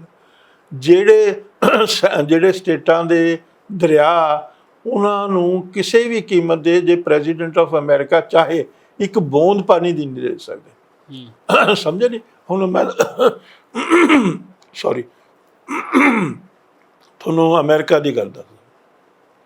ਕੈਲੀਫੋਰਨੀਆ ਸਟੇਟ ਆ ਜਿਹੜੀ, ਕੈਲੀਫੋਰਨੀਆ ਸਟੇਟ ਜਿਹੜੀ ਹੈਗੀ ਆ, ਉਹਦੇ ਆਪਣੇ ਦਰਿਆ ਜੀ, ਲੇਕਿਨ ਫੈਡਰਲ ਗਵਰਨਮੈਂਟ ਦੇ, ਸੈਂਟਰਲ ਗਵਰਨਮੈਂਟ ਦੇ ਉੱਤੇ ਬੜੇ ਰੈਂਚਿਸ ਆ, ਫਾਰਮ ਆ, ਬੜੇ ਹਜ਼ਾਰਾਂ ਏਕੜਾਂ ਦੇ ਫਾਰਮ। ਉਹ ਸੈਂਟਰ ਦੇ ਉਹਨਾਂ ਦੀ ਮਤਲਬ ਪ੍ਰਾਪਰਟੀ ਆ, ਫੈਡਰਲ ਗਵਰਨਮੈਂਟ ਜਿਹਨੂੰ ਕਹਿੰਦੇ ਸੈਂਟਰਲ ਗਵਰਨਮੈਂਟ। ਉਹ ਇੱਕ ਵਾਰੀ ਉੱਥੇ ਪਾਣੀ ਦਾ ਅਕਾਲ ਪਿਆ ਹੀ ਰਹਿੰਦਾ। ਉਹ ਐਕਚੁਅਲੀ ਰੇਗਿਸਤਾਨ ਆ, ਬੇਸਿਕਲੀ ਜਿਹੜੇ ਕੈਲੀਫੋਰਨੀਆ ਨਾ, ਉਹ ਰੇਗਿਸਤਾਨ ਆ। ਤਾਂ ਉੱਥੇ ਪਾਣੀ ਦਾ ਅਕਾਲ ਪਿਆ ਤਾਂ ਜਿਹੜੀ ਫੈਡਰਲ ਗਵਰਨਮੈਂਟ ਆ, ਸੈਂਟਰਲ ਗਵਰਨਮੈਂਟ ਨੇ, ਜਿਹੜੀ ਕੈਲੀਫੋਰਨੀਆ ਗਵਰਨਮੈਂਟ ਸੀ, ਉਹਨੂੰ ਰਿਕੁਐਸਟ ਕੀਤੀ ਵੀ ਸਾਨੂੰ ਪਾਣੀ ਦੇ ਦਿਓ। ਉਹ ਕਹਿੰਦੇ ਨਾਟ ਏ ਡ੍ਰੌਪ। ਇੱਕ ਤੁਪਕਾ ਪਾਣੀ ਦਾ ਅਸੀਂ ਨਹੀਂ ਤੁਹਾਨੂੰ ਦੇਣਾ। ਹੋਰ ਤੈਨੂੰ ਦੱਸਦਾ, ਜਿਹੜਾ ਅਮਰੀਕਾ ਹੈ ਡੈਫੀਸ਼ੀਐਂਟ ਆ ਪਾਣੀ ਦੇ ਵਿੱਚ ਅਮਰੀਕਾ ਕੋਲ ਪਾਣੀ ਨਹੀਂ ਹੈ। ਅਮਰੀਕਾ ਦੇ ਬਹੁਤ ਜਿਹੜੇ ਸੂਬੇ ਆ ਉਹ ਰੇਗਿਸਤਾਨ ਵਰਗੇ ਆ, ਸਮਝੇ ਕਿ ਨਹੀਂ, ਜਿਵੇਂ ਕੈਲੀਫੋਰਨੀਆ ਵੀ ਹੈ। ਤਾਂ ਦੂਸਰੇ ਪਾਸੇ ਕੀ ਹੈ, ਕੈਨੇਡਾ ਜਿਹੜਾ ਹੈ ਉਹ ਸਰਪਲਸ ਆ ਵਾਟਰ 'ਚ। ਇੱਕ ਬਹੁਤ ਵੱਡੀ ਬੈਨੀਫਿਟ ਆ ਕੈਨੇਡੀਅਨ ਸਟੇਟ ਨੂੰ ਕਿ ਉਹਨਾਂ ਕੋਲ ਬਹੁਤ ਬੜਾ ਪਾਣੀ ਆ, ਉਹਨਾਂ ਦੀ ਬਹੁਤ ਵੱਡੀਆਂ ਲੇਕਸ ਆ, ਜਿਹੜੀਆਂ ਮੀਲਾਂ ਵੱਧੀ ਲੇਕਸ ਆ, ਔਰ ਪਿਓਰ ਪਾਣੀ ਆ, ਪੋਰਟੇਬਲ ਵਾਟਰ ਨੂੰ ਅੰਗਰੇਜ਼ੀ 'ਚ ਕਹਿੰਦੇ ਆ, ਪੋਰਟੇਬਲ ਵਾਟਰ, ਸਮਝੇ ਕਿ ਨਹੀਂ। ਇੱਕ ਵਾਰੀ ਅਮਰੀਕਾ ਨੇ ਰਿਕੁਐਸਟ ਕੀਤੀ ਕੈਨੇਡੀਅਨ ਗਵਰਨਮੈਂਟ ਨੂੰ ਵੀ ਤੁਸੀਂ ਸਾਨੂੰ ਪਾਣੀ ਦੇ ਦਿਓ। ਜਿਹੜੀਆਂ ਸੁਚੇਤ ਸਰਕਾਰਾਂ ਜਾਂ ਸੁਚੇਤ ਲੋਕ ਆ ਜਿਹੜੇ ਦੁਨੀਆ ਦੇ ਵਿੱਚ, ਅਸੀਂ ਸੁਚੇਤ ਨਹੀਂ, ਅਸੀਂ ਮੂਰਖ ਲੋਕ ਆ, ਬੇਵਕੂਫ ਲੋਕ ਆ, ਅਸੀਂ ਇਸ ਦੀ ਗਹਿਰਾਈ ਨੂੰ ਕਦੇ ਸਮਝਦੇ ਨਹੀਂ। ਤਾਂ ਉਹਨਾਂ ਨੇ ਕੀ ਕੀਤਾ, ਕਿਹਾ ਵੀ ਸਾਨੂੰ ਪਾਣੀ ਦੇ ਦਿਓ। ਕੈਨੇਡਾ ਨੂੰ ਰਿਕੁਐਸਟ ਕੀਤੀ ਵੀ ਤੁਸੀਂ, ਤੁਹਾਡੇ ਕੋਲ ਇੰਨਾ ਸਰਪਲਸ ਵਾਟਰ ਹੈਗਾ, ਤੁਹਾਨੂੰ ਇੰਨੇ ਪਾਣੀ ਦੀ ਜ਼ਰੂਰਤ ਨਹੀਂ, ਸਮਝੇ ਕਿ ਨਹੀਂ। ਉਸ ਦੇ ਵਿੱਚ ਵੀ ਹੋਰ ਅੱਗੇ ਦੱਸਦਾ, ਕਿਊਬਿਕ ਸਟੇਟ ਆ, ਉਸ ਦੇ ਕੋਲ ਸਭ ਤੋਂ ਮੈਕਸੀਮਮ ਪਾਣੀ। ਜੇ ਤੁਸੀਂ ਕਿਊਬਿਕ ਸਟੇਟ ਦੇ ਵਿੱਚ ਜਾਓਗੇ ਤਾਂ ਤੁਸੀਂ ਦੇਖੋਗੇ ਮੀਲੋਂ ਵੱਡੀ ਲੇਕਸ ਹੈਗੀਆਂ ਔਰ ਪਿਓਰ ਬੋਲਦਾ ਇੰਨਾ ਸੁੰਦਰ ਪਾਣੀ ਆ ਉਹਦਾ, ਜਿਹਨੂੰ ਤੁਸੀਂ ਸਿੱਧੇ ਜਾ ਕੇ ਪੀ ਸਕਦੇ ਹੋ। ਉਹਨਾਂ ਦਰਿਆ 'ਚੋਂ ਸਿੱਧੇ ਜਾ ਕੇ ਤੁਸੀਂ ਬਾਲਟੀ ਭਰੋ, ਆਪਣਾ ਬੋਤਲ ਭਰੋ, ਪੀ ਲਓ, ਔਰ ਤੁਹਾਨੂੰ ਉਹ ਨੁਕਸਾਨ ਨਹੀਂ, ਤੁਹਾਨੂੰ ਫਾਇਦਾ ਦੇਗੀ ਉਹ, ਕਿਉਂਕਿ ਉਹਦੇ ਵਿੱਚ ਕਿਸੇ ਕਿਸਮ ਦੀ ਕੋਈ ਪੋਲਿਊਸ਼ਨ ਨਹੀਂ। ਤਾਂ ਅਮਰੀਕਾ ਨੇ ਮੰਗਿਆ ਪਾਣੀ ਕੈਨੇਡਾ ਤੋਂ, ਤਾਂ ਉਹ ਕਹਿੰਦੇ not a drop of water, you can have as much lumber ਕਹਿੰਦੇ ਲੱਕੜ ਨੂੰ, ਵੀ ਤੂੰ ਉਹਨਾਂ ਕੋਲ ਲੱਕੜ ਬਹੁਤ ਆ ਕੈਨੇਡਾ ਦੇ ਕੋਲ, ਵੀ ਜਿੰਨੀ ਮਰਜ਼ੀ ਤੁਸੀਂ ਲੱਕੜ ਸਾਤੋਂ ਲੈ ਲਓ, ਜਿੰਨਾ ਮਰਜ਼ੀ ਪੈਟਰੋਲ ਤੁਸੀਂ ਸਾਤੋਂ ਲੈ ਲਓ, ਜਿੰਨਾ ਸੋਨਾ ਲੈਣਾ ਲੈ ਲਓ, ਜਿੰਨੀ ਚਾਂਦੀ ਲੈਣੀ ਲੈ ਲਓ, ਪਰ ਅਸੀਂ ਤੁਹਾਨੂੰ ਪਾਣੀ ਨਹੀਂ ਦੇਣਾ। ਉਹ ਕਹਿੰਦੇ ਤੁਹਾਡੇ ਕੋਲ ਸਰਪਲਸ ਵਾਟਰ, ਉਹ ਕਹਿੰਦੇ this is not your headache, ਇਹ ਤੁਹਾਡਾ ਹੈਡੇਕ ਨਹੀਂ ਹੈ। ਜਿਵੇਂ ਅੱਜ ਪੰਜਾਬ ਨੂੰ ਨਿਚੋੜਿਆ ਜਾ ਰਿਹਾ, ਜਿਵੇਂ ਆਪਾਂ ਕੱਪੜਾ ਨਿਚੋੜਦੇ ਹਾਂ ਨਾ, ਐ ਨਿਚੋੜਿਆ ਜਾ ਰਿਹਾ ਕਿ ਇਹ ਕਹਿ ਕੇ ਵੀ ਤੁਹਾਡੇ ਕੋਲ ਤਾਂ ਬਹੁਤ ਸਰਪਲਸ ਵਾਟਰ। 20 ਲੱਖ ਟਿਊਬਵੈੱਲ ਆ ਪੰਜਾਬ ਦੇ ਵਿੱਚ, ਪੰਜਾਬ ਦਾ ਜਿਹੜਾ ਅੰਡਰਗਰਾਊਂਡ ਵਾਟਰ ਉਹ ਖਤਮ ਹੋ ਚੁੱਕਿਆ। ਅਸੀਂ ਇੰਨੀ ਜ਼ਿਆਦਤੀ ਕੀਤੀ ਹੈ ਨੇਚਰ ਦੇ ਨਾਲ, ਕੁਦਰਤ ਦੇ ਨਾਲ, ਪੰਜਾਬ ਦੇ ਲੋਕਾਂ ਨੇ, ਕਿ ਇੰਨੇ ਜ਼ਿਆਦਾ ਮਤਲਬ ਅਸੀਂ ਪਾਣੀ ਕੱਢ ਲਿਆ ਧਰਤੀ ਦੇ ਵਿੱਚੋਂ, ਜਿੰਨੀ ਸਾਨੂੰ ਨਹੀਂ ਕੱਢਣਾ ਚਾਹੀਦਾ ਸੀ। ਡਾਕਟਰ ਸਾਹਿਬ, ਸਵਾਲ ਤਾਂ ਇਹ ਹੈ ਕਿ ਜੇ ਦੂਜੇ ਦੇਸ਼ ਪਾਣੀ ਦੇ ਮਸਲੇ ਤੇ ਦੂਜੇ ਦੇਸ਼ਾਂ ਨੂੰ ਕਰਾਰਾ ਜਵਾਬ ਦੇ ਸਕਦੇ ਆ, ਕੋਰਾ ਜਵਾਬ ਦੇ ਸਕਦੇ, ਅਸੀਂ ਪਾਣੀ ਨਹੀਂ ਦੇਣਾ, ਫਿਰ ਪੰਜਾਬ ਕਿਉਂ ਨਹੀਂ ਦੇ ਸਕਿਆ ਅਜੇ ਤੱਕ? ਮੈਂ ਤੈਨੂੰ ਦੱਸ ਰਿਹਾ, ਹੋਰ ਗੱਲ ਦੱਸ ਰਿਹਾ। ਮੈਂ ਸ਼੍ਰੋਮਣੀ ਗੁਰਦੁਆਰਾ ਪ੍ਰਬੰਧਕ ਕਮੇਟੀ ਦਾ ਵਾਈਟ ਪੇਪਰ ਲਿਖਿਆ ਸੀ ਜੀ। ਉਸ ਤੋਂ ਪਹਿਲਾਂ ਮੈਂ 1992 ਦੇ ਵਿੱਚ ਕਿਤਾਬ ਲਿਖੀ ਸੀ, ਇੰਡੀਆ ਕਮਿਟ ਸੁਸਾਇਡ, ਉਹ ਸਿਰਫ ਪਾਣੀਆਂ ਦੇ ਇਸ਼ੂ ਦੇ ਉੱਤੇ ਸੀਗੀ। ਜਦ ਕਿ ਉਦੋਂ ਤਾਂ ਕੋਈ, ਮੈਨੂੰ ਸਾਰੇ ਲੋਕ ਬੇਵਕੂਫ ਕਹਿੰਦੇ ਸੀ ਵੀ ਤੂੰ ਇਹ ਕੀ ਕਰੀ ਜਾਂਦਾ, ਇਹਦਾ ਕੀ ਮਤਲਬ, ਸਮਝੇ ਕਿ ਨਹੀਂ। ਤਾਂ ਮੈਨੂੰ ਇਸ ਗੱਲ ਦਾ ਅਹਿਸਾਸ ਸੀ, ਮੇਰੇ ਉਸਤਾਦ ਹੁੰਦੇ ਸੀ, ਹੀ ਵਾਜ਼ ਏ ਹਿੰਦੂ ਜੈਂਟਲਮੈਨ, ਉਹਨੇ ਮੈਨੂੰ ਇੱਕ ਗੱਲ ਸਮਝਾਈ ਸੀ ਵੀ ਦੁਨੀਆ ਦੇ ਵਿੱਚ ਅੱਜ ਤੋਂ ਇਹ 40 ਸਾਲ 50 ਸਾਲ ਪਹਿਲਾਂ ਦੀ ਗੱਲ ਆ, 1980s ਦੀ ਗੱਲ ਆ, ਜਦੋਂ ਦੁਨੀਆ ਦੇ ਵਿੱਚ ਲੜਾਈਆਂ ਹੋਈਆਂ, ਇਹ ਮੈਨੂੰ ਉਹਨਾਂ ਨੇ, ਉਹ ਹੁਣ 102 ਸਾਲ ਦੇ ਹੋ ਕੇ ਗੁਜ਼ਰ ਗਏ, ਹਿੰਦੂ ਜੈਂਟਲਮੈਨ, ਔਰ ਉਹ ਬੜੀ ਅਮਰੀਕਾ ਵਗੈਰਾ ਦੀਆਂ ਯੂਨੀਵਰਸਿਟੀਆਂ 'ਚ ਡਿਸਟਿੰਕਸ਼ਨ ਨਾਲ ਉਸਨੇ PhD ਕੀਤੀ ਸੀ। ਆ ਜਿਹੜਾ ਇੰਡੋ ਚਾਈਨਾ ਦਾ ਕਨਫਲਿਕਟ ਹੋ ਰਿਹਾ ਨਾ, ਇਹ ਉਹਨਾਂ ਦਾ ਲਿਖੀ ਵੀ ਕਿਤਾਬਾਂ ਦੇ ਉੱਤੇ ਹੈ। ਤਾਂ ਮੈਂ ਖੈਰ ਉਹ ਤਾਂ ਗੱਲ ਆਪਾਂ ਦੂਸਰੀ, ਤਾਂ ਉਹ ਮਤਲਬ ਪਾਣੀ ਇੱਕ ਐਸਾ ਇਸ਼ੂ ਹੈ ਜਿਹੜਾ ਦੁਨੀਆ 'ਚ ਅਵੇਲੇਬਲ ਨਹੀਂ ਹੈਗਾ। ਜਿੰਨੀ ਦੁਨੀਆ ਦੀ ਆਬਾਦੀ ਆ ਨਾ, ਉਸ ਤੋਂ ਕਿਤੇ ਘੱਟ ਅਵੇਲੇਬਲ ਆ ਪੋਰਟੇਬਲ ਵਾਟਰ, ਸਮਝੇ ਕਿ ਨਹੀਂ। ਪੀਣ ਵਾਲਾ ਖੇਤੀਯੋਗ ਉਹਨੂੰ ਪੋਰਟੇਬਲ ਵਾਟਰ ਕਹਿੰਦੇ। ਜਿਹੜਾ ਦੂਸਰਾ ਸੈਲਿਨ ਵਾਟਰ ਹੈ ਨਾ, ਨਮਕੀਨ ਪਾਣੀ ਸਮੁੰਦਰ ਦਾ, ਉਹ ਯੂਜ਼ ਨਾ ਤਾਂ ਪੀਤਾ ਜਾ ਸਕਦਾ ਨਾ ਖੇਤੀਯੋਗ ਹੁੰਦਾ। ਜੇ ਉਸ ਨੂੰ ਤੁਸੀਂ ਦੂਜੇ ਪਾਸੇ ਕਨਵਰਟ ਵੀ ਕਰੋਗੇ ਨਾ ਪੋਰਟੇਬਲ ਵਾਟਰ 'ਚ, ਤਾਂ 1 ਲੀਟਰ ਪਾਣੀ ਨੂੰ ਕਨਵਰਟ ਕਰਨ ਲਈ ਤੁਹਾਨੂੰ 1 ਕਿਲੋ ਸੋਨਾ ਚਾਹੀਦਾ, ਉਨੀ ਕੀਮਤ ਲੱਗੇਗੀ ਉਸ ਦੇ ਉੱਤੇ। ਤਾਂ ਇਹ ਤਾਂ ਇੱਕ ਐਸੀ ਕੁਦਰਤ ਦੀ ਦਾਤ ਆ, ਤੇ ਐਸੀ ਵਡਮੁੱਲੀ ਦਾਤ ਹੈ, ਕੁਛ ਲੋਕਾਂ ਨੂੰ ਨਸੀਬ ਹੈ, ਕੁਛ ਲੋਕਾਂ ਨੂੰ, ਕੁਛ ਖਿੱਤਿਆਂ ਨੂੰ ਨਸੀਬ ਹੈ। ਇਹ ਤਾਂ ਪਰ ਬਦਕਿਸਮਤੀ ਦੇ ਨਾਲ ਸਾਡੇ ਆਪਣੇ ਬੰਦਿਆਂ ਨੇ ਪੰਜਾਬ ਤਬਾਹ ਕੀਤਾ। ਡਾਕਟਰ ਸਾਹਿਬ, ਪੰਥ ਦੇ ਤੇ ਪੰਜਾਬ ਦੇ ਚਿੰਤਕਾਂ ਦੇ ਵੀ ਵੱਡੇ ਸਵਾਲ ਰਹਿੰਦੇ ਕਿ ਪੰਜਾਬ ਦੇ ਕੋਲ ਇੱਕ ਪਾਸੇ ਪਾਣੀ ਖੋਇਆ ਵੀ ਜਾਂਦਾ, ਦੂਜੇ ਪਾਸੇ ਵਾਹ ਵੀ ਮਰੋੜੀ ਜਾਂਦੀ ਹੈ। ਮੈਂ ਤੈਨੂੰ ਦੱਸਦਾ ਰਿਹਾ ਵੀ ਇਸੇ ਤਰੀਕੇ ਦੇ ਨਾਲ ਪੰਜਾਬ ਦੇ ਵਿੱਚ ਐਜੀਟੇਸ਼ਨ ਹੋਇਆ। ਤੁਹਾਨੂੰ ਪਤਾ, ਸਤਲੁਜ ਯਮੁਨਾ ਲਿੰਕ ਤੇ ਚੱਲਿਆ ਨਾ ਧਰਮ ਯੁੱਧ ਮੋਰਚਾ ਜੀ, ਸਤਲੁਜ ਯਮੁਨਾ ਲਿੰਕ ਕੈਨਾਲ ਤੇ ਧਰਮ ਯੁੱਧ ਮੋਰਚਾ ਚੱਲਿਆ। ਕਿੰਨੇ ਮਤਲਬ ਲੋਕ ਜੇਲ੍ਹਾਂ ਦੇ ਵਿੱਚ ਗਏ, ਕਿੰਨੇ ਲੋਕਾਂ ਤੇ ਤਸ਼ੱਦਦ ਹੋਇਆ, ਕਤਲੋ ਗਾਰਤ ਹੋਇਆ, ਦਰਬਾਰ ਸਾਹਿਬ ਦੇ ਉੱਤੇ ਹਮਲਾ ਹੋਇਆ। ਉਸ ਹਮਲੇ ਤੋਂ ਬਾਅਦ ਕੀ ਹੋਇਆ, ਰਾਜੀਵ ਲੌਂਗੋਵਾਲ ਅਕੋਰਡ ਲਿਖਿਆ ਗਿਆ। ਰਾਜੀਵ ਲੌਂਗੋਵਾਲ ਅਕੋਰਡ ਦੇ ਵਿੱਚ ਜਿਹੜੇ ਬੜੀ ਮਤਲਬ ਲੱਡੂ ਖਾਧੇ ਗਏ, ਵਾਹੀਆਤ ਕਿਸਮ ਦਾ ਆਦਮੀ ਸੀ ਹਰਚੰਦ ਸਿੰਘ, ਜਿਸ ਨੇ ਉਹ ਸਾਈਨ ਕੀਤੇ ਰਾਜੀਵ ਲੌਂਗੋਵਾਲ ਅਕੋਰਡ। ਉਹਨੂੰ ਰਾਜੀਵ ਲੌਂਗੋਵਾਲ ਅਕੋਰਡ ਹੀ ਕਹਿੰਦੇ ਜੀ। ਉਹਦੀ 9ਵੀਂ ਮੱਦ ਦੇ ਵਿੱਚ ਆਪ ਲਿਖ ਕੇ ਦਿੱਤਾ, ਆਪ ਉਹਨਾਂ ਨੇ ਲਿਖਾ ਲਿਆ ਵੀ ਅਸੀਂ ਅਗਲੇ ਸਾਲ ਵਿਸਾਖੀ ਤੋਂ ਪਹਿਲਾਂ ਸਤਲੁਜ ਯਮੁਨਾ ਲਿੰਕ ਕਨਾਲ ਕੱਢ ਕੇ ਦੇਵਾਂਗੇ। ਉਹਦੀ 9ਵੀਂ ਮੱਦ 'ਚ ਲਿਖੀ ਵੀ ਹੈ। ਉਹ ਰਿਟਨ ਡਾਕੂਮੈਂਟ ਆ, ਉਹ ਰਿਟਨ ਡਾਕੂਮੈਂਟ ਲਿਖਤੀ ਰੂਪ 'ਚ, ਉਹਦੇ 'ਤੇ ਸਿਗਨੇਚਰ ਹੋਏ। ਔਰ ਤੁਹਾਨੂੰ ਪਤਾ, ਤੁਹਾਨੂੰ ਨਹੀਂ, ਤੁਸੀਂ, ਤੁਹਾਡੀ ਉਮਰ ਛੋਟੀ ਹੈ, ਲੱਡੂ ਵੰਡੇ, ਲੱਡੂ ਖਾਧੇ ਲੌਂਗੋਵਾਲ ਨੇ, ਅਤੇ ਇਹਨਾਂ ਅਕਾਲੀਆਂ ਨੇ। ਇਹ ਗੁਨਾਹਗਾਰ ਆ, ਇਹ ਗੁਨਾਹਗਾਰ ਆ। ਔਰ ਉਸ ਤੋਂ ਪਹਿਲਾਂ ਇਹ ਸਾਰਾ ਕੇਸ ਸੀਗਾ ਜਦੋਂ ਐਮਰਜੈਂਸੀ ਲੱਗੀ, ਉਸ ਤੋਂ ਬਾਅਦ ਮੋਰਾਰਜੀ ਦੇਸਾਈ ਪ੍ਰਾਈਮ ਮਿਨਿਸਟਰ ਬਣਿਆ ਤਾਂ ਜਿਹੜੇ ਅਕਾਲੀ ਪਾਵਰ 'ਚ ਆਏ ਔਰ ਉਹਨਾਂ ਨੇ ਕੋਲੀਸ਼ਨ ਸੈਂਟਰ ਦੀ ਕੋਲੀਸ਼ਨ 'ਚ ਜਨਤਾ ਪਾਰਟੀ 'ਚ ਪਾਰਟਨਰ ਬਣੇ। ਉਹਨਾਂ ਨੇ ਰਿਕੁਐਸਟ ਕੀਤੀ ਮੋਰਾਰਜੀ ਦੇਸਾਈ ਪ੍ਰਾਈਮ ਮਿਨਿਸਟਰ ਨੂੰ ਵੀ ਸਾਡਾ ਪਾਣੀਆਂ ਦਾ ਝਗੜਾ, ਸਾਡਾ ਲੈਜੀਟੀਮੇਟ ਰਾਈਟ ਆ ਪਾਣੀਆਂ ਦਾ ਪੰਜਾਬ ਦਾ, ਅਤੇ ਸਾਨੂੰ ਸੁਪਰੀਮ ਕੋਰਟ ਨੂੰ ਇਹ ਦੇ ਦਿਓ। ਅਸੀਂ ਜੋ ਸੁਪਰੀਮ ਕੋਰਟ ਦਾ ਫੈਸਲਾ ਹੋਏਗਾ ਅਸੀਂ ਸਾਨੂੰ ਸਿਰ ਮੱਥੇ। ਇਹ ਅਕਾਲੀਆਂ ਨੇ ਮੋਰਾਰਜੀ ਦੇਸਾਈ ਨੂੰ ਕਿਹਾ। ਤੁਹਾਨੂੰ ਪਤਾ ਵੀ ਮੋਰਾਰਜੀ ਦੇਸਾਈ ਜਿਹੜਾ ਵੀ ਪ੍ਰਾਈਮ ਮਿਨਿਸਟਰ ਹੁੰਦਾ ਉਹਦੇ ਪਿੱਛੇ ਉਸ ਮੁਲਕ ਦਾ ਨਕਸ਼ਾ ਲੱਗਿਆ ਹੁੰਦਾ। ਦੂਜੇ ਪਾਸਿਓ ਜਿਹੜੇ ਰਾਜਸਥਾਨ ਦਾ ਚੀਫ ਮਿਨਿਸਟਰ ਆਇਆ, ਹਰਿਆਣੇ ਦਾ चीफ मिनिस्टर आया, उन्हें मोरारजी देसाई ने कहा बताओ भाई ये क्या कह रहे हैं, तो यही कह रहे हैं ना जो इंडियन कॉन्स्टिट्यूशन के मुताबिक हिंदुस्तान का सुप्रीम कोर्ट फैसला देगा उसको हमारे को मंजूर होगा। हिंदी बोले तो आपको क्या एतराज़ है? आप बताओ, ये पीछे नक्शा लगा हुआ है, आप बताओ कोई पंजाब का दरिया हरियाणा को या राजस्थान को या दिल्ली को टच करता है ही नहीं सी। रियलिटी चुप करके कहता फिर ये क्या कह रहे हैं, ये यही तो कह रहे हैं, यही इसी चीज़ पे तो झगड़ा हुआ, इसी चीज़ पे तो कितना नुकसान हुआ, समझे, जाने कितनी बेगुनाह लोग मारे गए। तो फिर सुप्रीम कोर्ट को दे दो, जो सुप्रीम कोर्ट का फैसला होगा उसको मंजूर कर लो आप। सुप्रीम कोर्ट केस चलेगा। समझे, बदकिस्मती दे नाल जनता गवर्नमेंट टुट गई, जनता गवर्नमेंट टुट गई। फिर दोबारा इलैक्शन आई, इंदिरा गांधी फिर प्राइम मिनिस्टर बन गई। फिर पंजाब दे विच दरबारा सिंह चीफ मिनिस्टर बन गया कांग्रेस के कन्नों।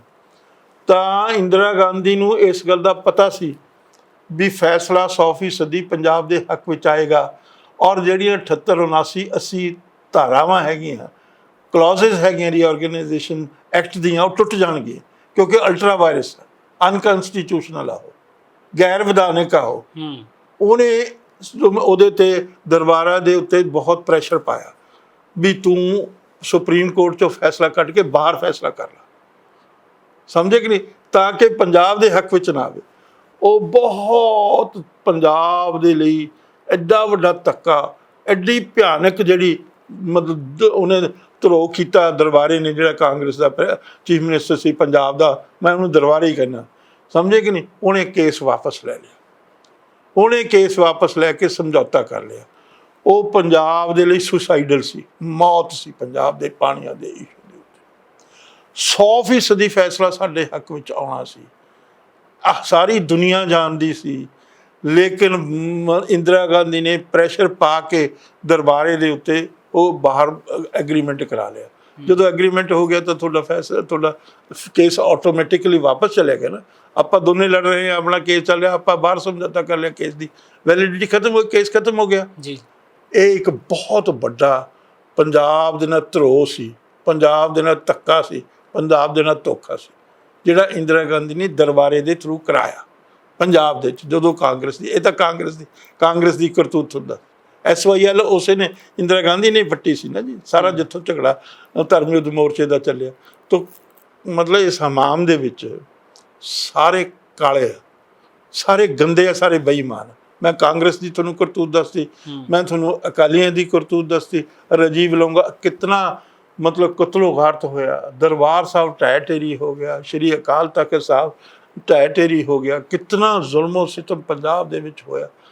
ਉਸ ਤੋਂ ਬਾਅਦ ਜਦੋਂ ਤੂੰ ਰਾਜੀਵ ਲੌਂਗੋਵਾਲ ਅਕੋਰਡ ਸਾਈਨ ਕਰ ਰਿਹਾ, ਜਿੱਤੇ ਵੇ ਸਿੱਖ ਰਾਹ ਤੇ ਉਸ ਬੰਦੇ ਮੈਟਰਨਿਕ ਇੱਕ ਬਹੁਤ ਬੜਾ ਆਸਟਰੀਆ ਦਾ ਬਹੁਤ ਬੜਾ ਥਿੰਕਰ, ਪ੍ਰਾਈਮ ਮਿਨਿਸਟਰ ਵੀ ਹੋਇਆ, ਬਹੁਤ ਕਮਾਲ ਦਾ ਆਦਮੀ। ਉਹ ਕਹਿੰਦਾ battles are fought in the battlefield but are won on the negotiating table. ਸਮਝਦੇ ਹੋ ਇਹਦਾ ਮਤਲਬ? ਉਹ ਕਹਿੰਦਾ ਵੀ ਦੁਨੀਆ ਦੀਆਂ ਜਿਹੜੀਆਂ ਲੜਾਈਆਂ ਉਹ ਮੈਦਾਨੇ ਜੰਗ ਵਿੱਚ ਲੜੀਆਂ ਜਾਂਦੀਆਂ, ਲੇਕਿਨ ਜਿੱਤੀਆਂ ਨੈਗੋਸ਼ੀਏਟਿੰਗ ਟੇਬਲ ਤੇ ਜਾਂਦੀਆਂ। ਸਮਝੇ ਕਿ ਨਹੀਂ? ਇਹ ਉਸਦੀ ਕਹੀ ਵੀ ਗੱਲ, ਕਹਾਵਤ ਆ ਉਸਦੀ, ਬਹੁਤ ਬੜੀ ਗੱਲ ਹੈ। ਤਾਂ ਔਰ ਦੂਸਰੀ ਉਸਨੇ ਕਿਹਾ ਵੀ ਜਿਹੜਾ ਵੀ ਕੋਈ ਆਪਸ ਦੇ ਵਿੱਚ ਕੋਈ ਐਗਰੀਮੈਂਟ ਹੁੰਦੇ ਨਾ ਦੁਨੀਆ ਦੇ ਵਿੱਚ, ਟਰੀਟੀਆਂ ਹੁੰਦੀਆਂ, ਐਗਰੀਮੈਂਟ ਹੁੰਦੇ, ਅਲਾਇੰਸਿਸ ਹੁੰਦੇ, ਜੋ ਮਰਜ਼ੀ ਕਹਿ ਲਓ, ਉਹ ਇੱਕ ਹਾਰਸ ਐਂਡ ਦੀ ਰਾਈਡਰ ਦਾ ਸਵਾਲ ਹੁੰਦਾ। ਜਿਹੜਾ ਜਿੱਤਿਆ ਹੋਇਆ ਹੁੰਦਾ ਉਹ ਰਾਈਡਰ ਹੁੰਦਾ, ਜਿਹੜਾ ਹਾਰਿਆ ਹੋਇਆ ਹੁੰਦਾ ਉਹ ਘੋੜਾ ਹੁੰਦਾ, ਉਹਦੇ ਉੱਤੇ ਸਵਾਰੀ ਕਰ। ਬਿਲਕੁਲ ਬਿਸਮਾਰਕ ਦੀ ਕਹੀ ਵੀ ਗੱਲ। ਬਿਲਕੁਲ, ਜਿਸਨੇ ਯੂਨੀਫਿਕੇਸ਼ਨ ਆਫ ਜਰਮਨੀ ਕੀਤੀ, ਜਿਹੜਾ ਅੱਜ ਦਾ ਜਰਮਨ ਦੁਨੀਆ ਦਾ ਵਿੱਚ ਤਾਕਤਵਰ ਦੇਸ਼ ਹੈ ਨਾ, ਉਸ ਨੇ ਬਣਾਇਆ ਸੀ ਬਿਸਮਾਰਕ। ਉਹ ਜਿਹੜੀ ਪਹਿਲੀ ਗੱਲ ਆ, ਆਸਟ੍ਰੇਲੀਆ ਦਾ ਮੈਟਰਨਿਕ ਉਸਦਾ ਨਾਮ ਸੀ, ਜਿਸਨੇ ਉਹ ਗੱਲ ਕਹੀ। ਪਾਣੀਆਂ ਦੇ ਮਸਲੇ ਤੇ ਜਿੱਦਾਂ ਚਰਚਾ ਛਿੜਦੀ ਹੈ ਤੇ ਬਹੁਤ ਸਾਰੇ ਲੀਡਰ ਨੇ ਜਿਹੜੇ ਆਪਣੇ ਵਿਵਾਦਤ ਬਿਆਨਾਂ ਕਰਕੇ ਚਰਚਾ ਦਾ ਵਿਸ਼ਾ ਬਣ ਜਾਂਦੇ ਨੇ। ਅਜਿਹੇ ਦੇ ਵਿੱਚ ਭਾਜਪਾ ਦੇ ਸੁਨੀਲ ਜਾਖੜ ਪ੍ਰਧਾਨ ਨੇ ਪੰਜਾਬ ਦੇ, ਤਾਂ ਉਹਨਾਂ ਦੇ ਵੱਲੋਂ ਵੀ ਇੱਕ ਵਿਵਾਦਤ ਬਿਆਨ ਦਿੱਤਾ ਗਿਆ, ਜਿਹਦੇ ਵਿੱਚ ਉਹ ਕਹਿੰਦੇ ਨੇ ਕਿ ਪੰਜਾਬ ਨੂੰ ਦਰਿਆਦਿਲੀ ਦਿਖਾਉਣੀ ਚਾਹੀਦੀ ਹੈ, ਤਰਸ ਦੇ ਆਧਾਰ ਤੇ ਮਨੁੱਖਤਾ ਦੇ ਨਾਂ ਤੇ ਪਾਣੀ ਹੋਰ ਦੇਣਾ ਚਾਹੀਦਾ। ਤਾਂ ਦੂਜੇ ਪਾਸੇ ਜਿਹੜੇ ਪੰਜਾਬ ਪੱਖੀ ਤਰ੍ਹਾਂ ਦੇ ਨੁਮਾਇੰਦੇ ਨੇ, ਉਹ ਕਹਿੰਦੇ ਨੇ 4500 ਕਿਊਸਕ ਪਹਿਲਾਂ ਪਾਣੀ ਜਾ ਰਿਹਾ ਹੈ ਤੇ 8500 ਕਰਤਾ, ਹੁਣ ਇਦੋਂ ਵੱਧ ਕੀ ਹੋ ਸਕਦਾ ਹੈ? ਦੇਖੋ ਜੀ, ਉਹ ਤਾਂ ਉਹਨਾਂ ਦੀ ਇੱਕ ਆਰਗੂਮੈਂਟ ਆ। ਉਹਨਾਂ ਨੂੰ ਕਹੋ ਵੀ ਜਮਨਾ ਤੋਂ ਲੈ ਲਓ ਤੁਸੀਂ ਪਾਣੀ, ਤੁਸੀਂ ਜਮਨਾ ਤੋਂ ਪਾਣੀ ਲੈ ਲਓ, ਗੰਗਾ ਤੋਂ ਤੁਸੀਂ ਪਾਣੀ ਲੈ ਲਓ। ਪੰਜਾਬ ਹੀ ਤੁਹਾਡੇ ਤੇ ਕਿਉਂ ਤਰਸ ਕਰੇ? ਪੰਜਾਬ ਤਾਂ ਆਲਰੇਡੀ ਖਤਮ ਹੋ ਚੁੱਕਿਆ। ਪੰਜਾਬ ਤਾਂ ਕਿੰਨਾ ਸਾਡਾ ਧਰਤੀ ਦਾ ਹੇਠਲਾ ਪਾਣੀ ਹੀ ਖਤਮ ਹੋ ਚੁੱਕਿਆ। ਅਸੀਂ ਤਾਂ ਬਰਬਾਦੀ ਦੇ ਉੱਤੇ ਖੜੇ ਹਾਂ। ਇਹ ਕਿਸ ਕਿਸਮ ਦੀ ਆਰਗੂਮੈਂਟ ਆ? ਇਹ ਤਾਂ ਉਸ ਕਿਸਮ ਦੀ ਆਰਗੂਮੈਂਟ ਆ ਨਾ, ਕਿਸੇ ਬੰਦੇ ਨੂੰ ਤੁਸੀਂ ਤਾਕਤ ਦੇ ਨਾਲ, ਆਪਣੇ ਜ਼ੋਰ ਨਾਲ ਉਸਨੂੰ ਤੁਸੀਂ ਕੈਪਟਿਵ ਬਣਾ ਲਿਆ, ਮਤਲਬ ਪਕੜ ਕੇ ਉਹਨੂੰ ਕਿਹਾ ਵੀ ਤੂੰ ਦੇ ਆ ਗੱਲ, ਇਸ ਤਰ੍ਹਾਂ ਦੀ ਗੱਲ। ਜਾਖੜ ਸਾਹਿਬ ਨੂੰ ਪੁੱਛੋ ਕਿ ਜਾਖੜ ਸਾਹਿਬ ਜਿਹੜਾ ਹਰਿਆਣਾ ਹੈ ਉਹ ਕੋਰਪੇਰੀ ਨਾ ਵਿੱਚ ਜਮਨਾ, ਸਮਝੇ ਕਿ ਨਹੀਂ? ਘੱਗਰ ਤੋੜ ਦਿੰਦਾ, ਦੋਨਾਂ ਜਿਹੜੇ ਬੇਸਨ ਆ ਉਹਨਾਂ ਨੂੰ ਤੋੜ ਦਿੰਦਾ ਘੱਗਰ। ਤੁਸੀਂ ਜਮਨਾ ਦਾ ਪਾਣੀ ਤਾਂ ਇੱਕ ਤੁਪਕਾ ਨਹੀਂ ਸਾਨੂੰ ਦਿੰਦੇ। ਕਿਸ ਆਧਾਰ ਤੇ ਤੁਸੀਂ ਸਾਡਾ ਪਾਣੀ ਉੱਧਰ ਲਿਜਾ ਰਹੇ ਹੋ, ਜਦ ਕਿ ਉਹਦਾ ਕੋਈ ਲੈਜੀਟੀਮੇਟ ਰਾਈਟ ਬਣਦਾ ਹੀ ਨਹੀਂ। ਪਰ ਦੇਣ ਵਾਲਾ ਜਵਾਬ ਕੌਣ ਆ? ਦੇਣ ਵਾਲਾ ਤਾਂ ਇੱਕ ਭੰਡ ਹੈ ਨਾ, ਉਹ ਵਿਚਾਰਾ ਕੀ ਜਵਾਬ ਦੇਊ? ਨਾ ਉਹਨੂੰ ਕੋਈ ਕਦੇ ਕਿਤਾਬ ਪੜ੍ਹੀ, ਨਾ ਕੋਈ ਕਿਸੇ ਪੜ੍ਹੇ ਲਿਖੇ ਬੰਦੇ ਨਾਲ ਦੋਸਤੀ ਆ ਉਹਦੀ। ਸਮਝੇ ਕਿ ਨਹੀਂ? ਉਹ ਤਾਂ ਇਹ ਜਾ ਕੇ ਕਹਿੰਦਾ ਹਰਿਆਣੇ ਦੀ ਇਲੈਕਸ਼ਨਾਂ ਹੁੰਦੀਆਂ, ਹਰਿਆਣੇ ਨੂੰ ਪਾਣੀ ਦੇਵਾਂਗੇ ਅਸੀਂ SOEL ਦਾ। ਆਮ ਆਦਮੀ ਪਾਰਟੀ ਦਾ ਦੋਹਰਾ ਮਾਪਦੰਡ, ਉਹ ਦੋਹਰਾ ਕੀ ਤੀਰਾ ਮਾਪਦੰਡ ਆ, ਦਿੱਲੀ ਨੂੰ ਦੇਵਾਂਗੇ ਅਸੀਂ ਪਾਣੀ। ਸਮਝੇ ਕਿ ਨਹੀਂ? ਔਰ ਹੋਰ ਤੁਹਾਨੂੰ ਦੱਸਾਂ, ਹੋਰ ਜਿਹੜੀ ਆਮ ਲੋਕਾਂ ਨੂੰ ਨਹੀਂ ਪਤਾ, ਜਿਸ ਰੇਸ਼ੋ ਨਾਲ, ਪ੍ਰਪੋਰਸ਼ਨ ਨਾਲ ਕਿਸੇ ਦਰਿਆਵਾਂ ਦਾ ਪਾਣੀ ਦੂਜੇ ਸੂਬੇ ਨੂੰ ਜਾਏਗਾ, ਉਸੇ ਪ੍ਰਪੋਰਸ਼ਨਲ ਪਨ ਬਿਜਲੀ ਵੀ ਜਾਏਗੀ, ਕਿਉਂਕਿ ਪਨ ਬਿਜਲੀ ਉਹਦੀ ਪ੍ਰੋਡਕਟ ਹੈ, ਬਾਈ ਪ੍ਰੋਡਕਟ। ਬਿਲਕੁਲ, ਸਮਝੇ ਕਿ ਜੇ ਬੰਦਾ ਕੋਈ ਕਹੇ, ਮੈਂ ਤੁਹਾਨੂੰ ਕਹਾਂ ਵੀ ਮੈਨੂੰ 1 ਕਿਲੋ ਤੁਸੀਂ ਕੀ ਕਹਿੰਦੇ ਹੁੰਦੇ ਆ ਦੁੱਧ ਦੇ ਦਿਓ, ਉਸ ਦੁੱਧ 'ਚੋਂ ਤੁਸੀਂ ਮੱਖਣ ਨਹੀਂ ਕੱਢ ਸਕਦੇ, ਮੱਖਣ ਵੀ ਨਾਲ ਹੀ ਜਾਊਗਾ। ਤੇ ਜੇ ਪਾਣੀ ਜਾਊਗਾ ਤਾਂ ਪਣ ਬਿਜਲੀ ਵੀ ਜਾਏਗੀ। ਅਸੀਂ ਦੋਨੇ ਪਾਸਿਓਂ ਪਿੱਟੇ ਪਏ। ਸਾਡਾ ਪਣ ਬਿਜਲੀ, ਸਾਡਾ ਪਾਣੀ ਰਾਜਸਥਾਨ ਦਾ 1% ਰਾਈਟ ਨਹੀਂ। ਰਾਜਸਥਾਨ ਨੂੰ 75% ਪਾਣੀ ਜਾ ਰਿਹਾ, ਸਾਡਾ 8.75 MAF ਜਾ ਰਿਹਾ, ਮਿਲੀਅਨ ਏਕੜ ਫੁੱਟ। ਤਾਂ ਕਿਊਸਿਕ ਦੀ ਗੱਲ ਕਰਦੇ ਹੋ, ਮਿਲੀਅਨ ਏਕੜ ਫੁੱਟ। ਕਿੱਡੀਆਂ ਨਹਿਰਾਂ, ਦਰਿਆਵਾਂ ਜਿਹੜੀਆਂ ਰਾਜਸਥਾਨ ਨੂੰ ਜਾ ਰਹੀਆਂ, ਉੱਥੇ ਵੈਪੋਰੇਸ਼ਨ ਹੁੰਦੀ ਆ, ਵੈਪੋਰੇਟ ਹੋ ਜਾਂਦਾ, ਸੀਪੇਜ ਹੁੰਦੀ ਆ, ਪਾਣੀ ਫਿਰ ਜਾ ਕੇ ਕੁਛ % ਜੋ ਵੀ ਉੱਥੇ ਪਾਣੀ ਯੂਟੀਲਾਈਜ਼ ਨਹੀਂ ਹੁੰਦਾ, ਕਿਉਂਕਿ ਉੱਥੇ ਦੀ ਧਰਤੀ ਆ ਜਿਹੜੀ ਪਥਰੀਲੀ ਆ। ਜਿਹੜੀ ਪਥਰੀਲੀ ਧਰਤੀ ਹੋਵੇ ਉਸ ਦੇ ਵਿੱਚ ਪਾਣੀ ਦੀ ਸੀਪੇਜ ਨਹੀਂ ਹੁੰਦੀ। ਜੇ ਪਾਣੀ ਦੀ ਸੀਪੇਜ ਨਹੀਂ ਹੁੰਦੀ ਤਾਂ ਤੁਹਾਡਾ ਪ੍ਰੋਪਰ ਇਰੀਗੇਸ਼ਨ ਸਿਸਟਮ ਚੱਲ ਨਹੀਂ ਸਕਦਾ। ਪਰ ਕਿਉਂਕਿ ਉਹ ਪਾਣੀ ਦੀ ਰੇਸ਼ੋ ਦੇ ਨਾਲ ਪਨ ਬਿਜਲੀ ਵਿੱਚ ਜਾ ਰਹੀ ਆ, ਬਿਲੀਅਨਸ ਆਫ ਡਾਲਰਸ ਦੀ ਹਰਿਆਣੇ ਨੂੰ ਜਾ ਰਹੀ ਹੈ, ਦਿੱਲੀ ਨੂੰ ਜਾ ਰਹੀ ਹੈ। ਇਹ ਪੰਜਾਬ ਦੇ ਨਾਲ ਧੱਕਾ ਨਹੀਂ, ਪੰਜਾਬ ਦੇ ਨਾਲ ਬਹੁਤ ਜ਼ਿਆਦਾ ਜ਼ਾਤੀ, ਜੇ ਮੈਨੂੰ ਕੋਈ ਲਫ਼ਜ਼ ਨਹੀਂ ਲੱਗਦਾ ਜਿਹੜਾ ਮੈਂ ਤੁਹਾਨੂੰ ਦੱਸ ਸਕਾਂ ਪੰਜਾਬੀ ਦੇ, ਪੰਜਾਬ ਨੂੰ ਤਬਾਹ ਕਰਨ ਦੀ ਇੱਕ ਬਹੁਤ ਮਤਲਬ ਕਨਸਪੀਰੇਸੀ, ਸਾਜ਼ਿਸ਼। ਪੰਜਾਬ ਦੇ ਹੱਕਾਂ ਲਈ ਖੜਨ ਵਾਲਾ ਕੋਈ ਨਜ਼ਰ ਨਹੀਂ ਆਉਂਦਾ ਜੀ? ਮੈਂ ਤੁਹਾਨੂੰ ਦੱਸ ਤਾਂ ਦਿੱਤਾ। ਜੇ ਮੈਨੂੰ ਕੋਈ ਹੁਣ ਟਰਮੀਨੇਸ਼ਨ ਆਫ ਐਗਰੀਮੈਂਟਸ ਐਕਟ ਦੀ ਤੁਹਾਨੂੰ ਗੱਲ ਦੱਸਦਾ, 2004 ਦੇ ਵਿੱਚ ਜਦੋਂ ਇਹਦੀ ਅਮਰਿੰਦਰ ਸਿੰਘ ਦੀ ਸਰਕਾਰ ਸੀ, ਪੰਜਾਬ ਦੇ ਵਿੱਚ ਪਾਸ ਹੋਏ ਟਰਮੀਨੇਸ਼ਨ ਆਫ ਐਗਰੀਮੈਂਟਸ ਐਕਟ ਦੱਸਦਾ। 2 ਐਕਟ ਹੋਏ ਟਰਮੀਨੇਟ ਕੀਤੇ ਐਕਟ ਅਸੀਂ, ਕਿਹੜੇ? ਇੱਕ ਤਾਂ ਇਹ ਜਦੋਂ ਇਹਨੇ ਦਰਬਾਰੇ ਨੇ ਉੱਥੋਂ ਕੱਢਿਆ, ਫਿਰ ਐਗਰੀਮੈਂਟ ਕੀਤਾ ਕਿ ਨਹੀਂ 3 ਪਾਰਟੀਆਂ ਦੇ ਵਿੱਚ ਜੀ, ਉਹ ਇੱਕ ਜਿਹੜਾ ਹਰਜੀਵ ਲੌਂਗੋਵਾਲ ਕਾਰਡ, 2 ਐਗਰੀਮੈਂਟ ਹੋਏ, ਠੀਕ ਆ, ਰਿਟਨ ਐਗਰੀਮੈਂਟ ਹੈ ਤਾਂ ਅਮਰਿੰਦਰ ਸਿੰਘ ਨੇ ਪੰਜਾਬ ਅਸੈਂਬਲੀ ਦੇ ਵਿੱਚ ਯੂਨੈਨਿਮਸਲੀ ਇੱਕ ਰੈਜ਼ੋਲੂਸ਼ਨ ਲੈ ਕੇ ਆਇਆ ਵੀ ਅਸੀਂ termination of agreement act pass ਕਰ ਰਹੇ ਹਾਂ, ਵੀ ਜਿੰਨੇ ਐਗਰੀਮੈਂਟ ਹੋਏ ਆ, 2 ਐਗਰੀਮੈਂਟ ਹੋਏ ਆ ਨਾ, ਵੀ ਦੋਨਾਂ ਨੂੰ ਅਸੀਂ ਟਰਮੀਨੇਟ ਕਰਦੇ ਹਾਂ, ਖਤਮ ਕਰਦੇ ਹਾਂ, ਸਮਝੇ ਕਿ ਨਹੀਂ? ਉਹ ਪਾਸ ਹੋ ਗਏ। ਆਪਣਾ ਜਿਹੜਾ ਗਵਰਨਰ ਸੀ ਉਸਨੇ ਇੰਡੋਰਸ ਕਰ ਦਿੱਤੇ। ਪ੍ਰੈਜ਼ੀਡੈਂਟ ਦੇ ਕੋਲ ਗਿਆ ਸਿਰਫ ਕੰਸੈਂਟ ਲਈ, ਸਮਝੇ ਨਹੀਂ? ਤਾਂ ਉਹ ਰਾਤ ਨੂੰ ਗਿਆ, ਰਾਤੋਂ ਰਾਤ ਪਾਸ ਹੋ ਗਿਆ। ਤਾਂ ਉਸ ਵੇਲੇ doctor Manmohan Singh ji prime minister ਸੀ ਹਿੰਦੁਸਤਾਨ ਦੇ। ਤੁਹਾਨੂੰ ਦੱਸਦਾ ਕਿੰਨਾ ਉਹ ਐਂਟੀ ਪੰਜਾਬ ਤੇ ਐਂਟੀ ਸਿੱਖ ਸੀ ਮਨਮੋਹਨ ਸਿੰਘ, ਜਿਸ ਨੂੰ ਸਮਝਿਆ ਵੀ ਇਹ ਸਿੱਖ ਸੀ ਜੀ, ਸਿੱਖ ਸੀ ਜੀ, ਸਿੱਖ। ਉਹ ਗਿਆ ਤਾਂ ਮਨਮੋਹਨ ਸਿੰਘ ਨੂੰ ਪਤਾ ਲੱਗ ਗਿਆ ਰਾਤ ਨੂੰ। उसने फ़ोन किया अमरिंदर सिंह ने भी, ये क्या कर दिया आपने, हमने तो हिंदुस्तान में रूल करना, आपने हमारे लिए प्रॉब्लम क्रिएट कर दी। क्यों? पंजाब दे कोल तो 17 ही मैंबर है ना, दूसरे पासे हरियाणा दे कोल पार्लीमेंट दे मैंबर, राजस्थान दे कोल पार्लीमेंट दे मैंबर, दिल्ली कोल पार्लीमेंट दे मैंबर, समझे कि नहीं? उस और फिर उसने की कहा, उसने प्रेजिडेंट नूं कहा भी इसनूं सुप्रीम कोर्ट नूं हैंडओवर कर दो, बल्कि करना चाहिए सी, ਉਹਦਾ ਕੋਈ ਅਧਿਕਾਰ ਨਹੀਂ ਸੀ, ਉਹ ਸਿਰਫ ਸਾਈਨ ਹੀ ਕਰਨੇ ਸੀ ਉਸਨੇ। ਉਹ ਕੇਸ ਹੁਣ ਤੱਕ ਲਮਕਦਾ, ਉਹ ਕੇਸ ਹੁਣ ਤੱਕ ਲਮਕਦਾ, ਸੁਪਰੀਮ ਕੋਰਟ ਦੇ ਵਿੱਚ ਲਮਕਦਾ। ਸਮਝੇ ਨਹੀਂ ਮੇਰੀ ਗੱਲ? ਇਹ ਗੱਲ ਤੁਹਾਡੇ ਡਾਕਟਰ ਮਨਮੋਹਨ ਸਿੰਘ ਜਿਹੜਾ ਪੱਗ ਬੰਨਦਾ ਪੱਗੜ, ਉਹਨੇ ਆ ਗੁਨਾਹ ਕੀਤਾ, ਸਾਰਾ ਗੁਨਾਹ ਪੱਗੜਾ ਨੇ ਕੀਤਾ, ਮਾਫ ਕਰਨਾ। ਸਮਝੇ ਕਿ ਦਰਬਾਰਾ ਸਿੰਘ ਬਹੁਤ ਸੋਹਣੀ ਪੱਗ ਬੰਨਦਾ ਸੀ। ਆ ਤੁਹਾਡਾ ਉਹਨੂੰ ਹਰਚੰਦ ਸਿੰਘ ਨੂੰ, ਜਿਹਨੂੰ ਤੁਸੀਂ ਸੰਤ ਕਹਿੰਦੇ ਹੋ, ਉਹਦਾ ਕਿਉਂ ਬਰਸੀ ਮਨਾਉਂਦੇ ਆ ਜੀ ਸਾਰਾ ਹਿੰਦੁਸਤਾਨ? ਇਸ ਕਰਕੇ ਬਰਸੀ ਮਨਾਉਂਦੇ ਆ। ਸਮਝੇ ਨੇ ਮੇਰੇ? ਪੰਜਾਬ ਦੇ ਨਾਲ, ਸਿੱਖਾਂ ਦੇ ਨਾਲ ਹਰ ਸਿੱਖ ਨੇ ਬੇਈਮਾਨੀ ਕੀਤੀ, ਕੋਈ ਸਿੱਖ ਸੱਚਾ ਸੁੱਚਾ ਨਹੀਂ। ਬਾਦਲ, ਪ੍ਰਕਾਸ਼ ਸਿੰਘ ਬਾਦਲ ਨੂੰ ਲੈ ਲਓ, ਹਰਚੰਦ ਸਿੰਘ ਲੌਂਗੋਵਾਲ ਨੂੰ ਲੈ ਲਓ, ਦਰਬਾਰੇ ਨੂੰ ਲੈ ਲਓ, ਕਿਸੇ ਨੂੰ ਲਓ। ਮਨਮੋਹਨ ਸਿੰਘ ਦਾ ਮੈਂ ਤੁਹਾਨੂੰ ਚਿੱਠਾ ਦੱਸ ਹੀ ਦਿੱਤਾ, ਸਮਝੇ?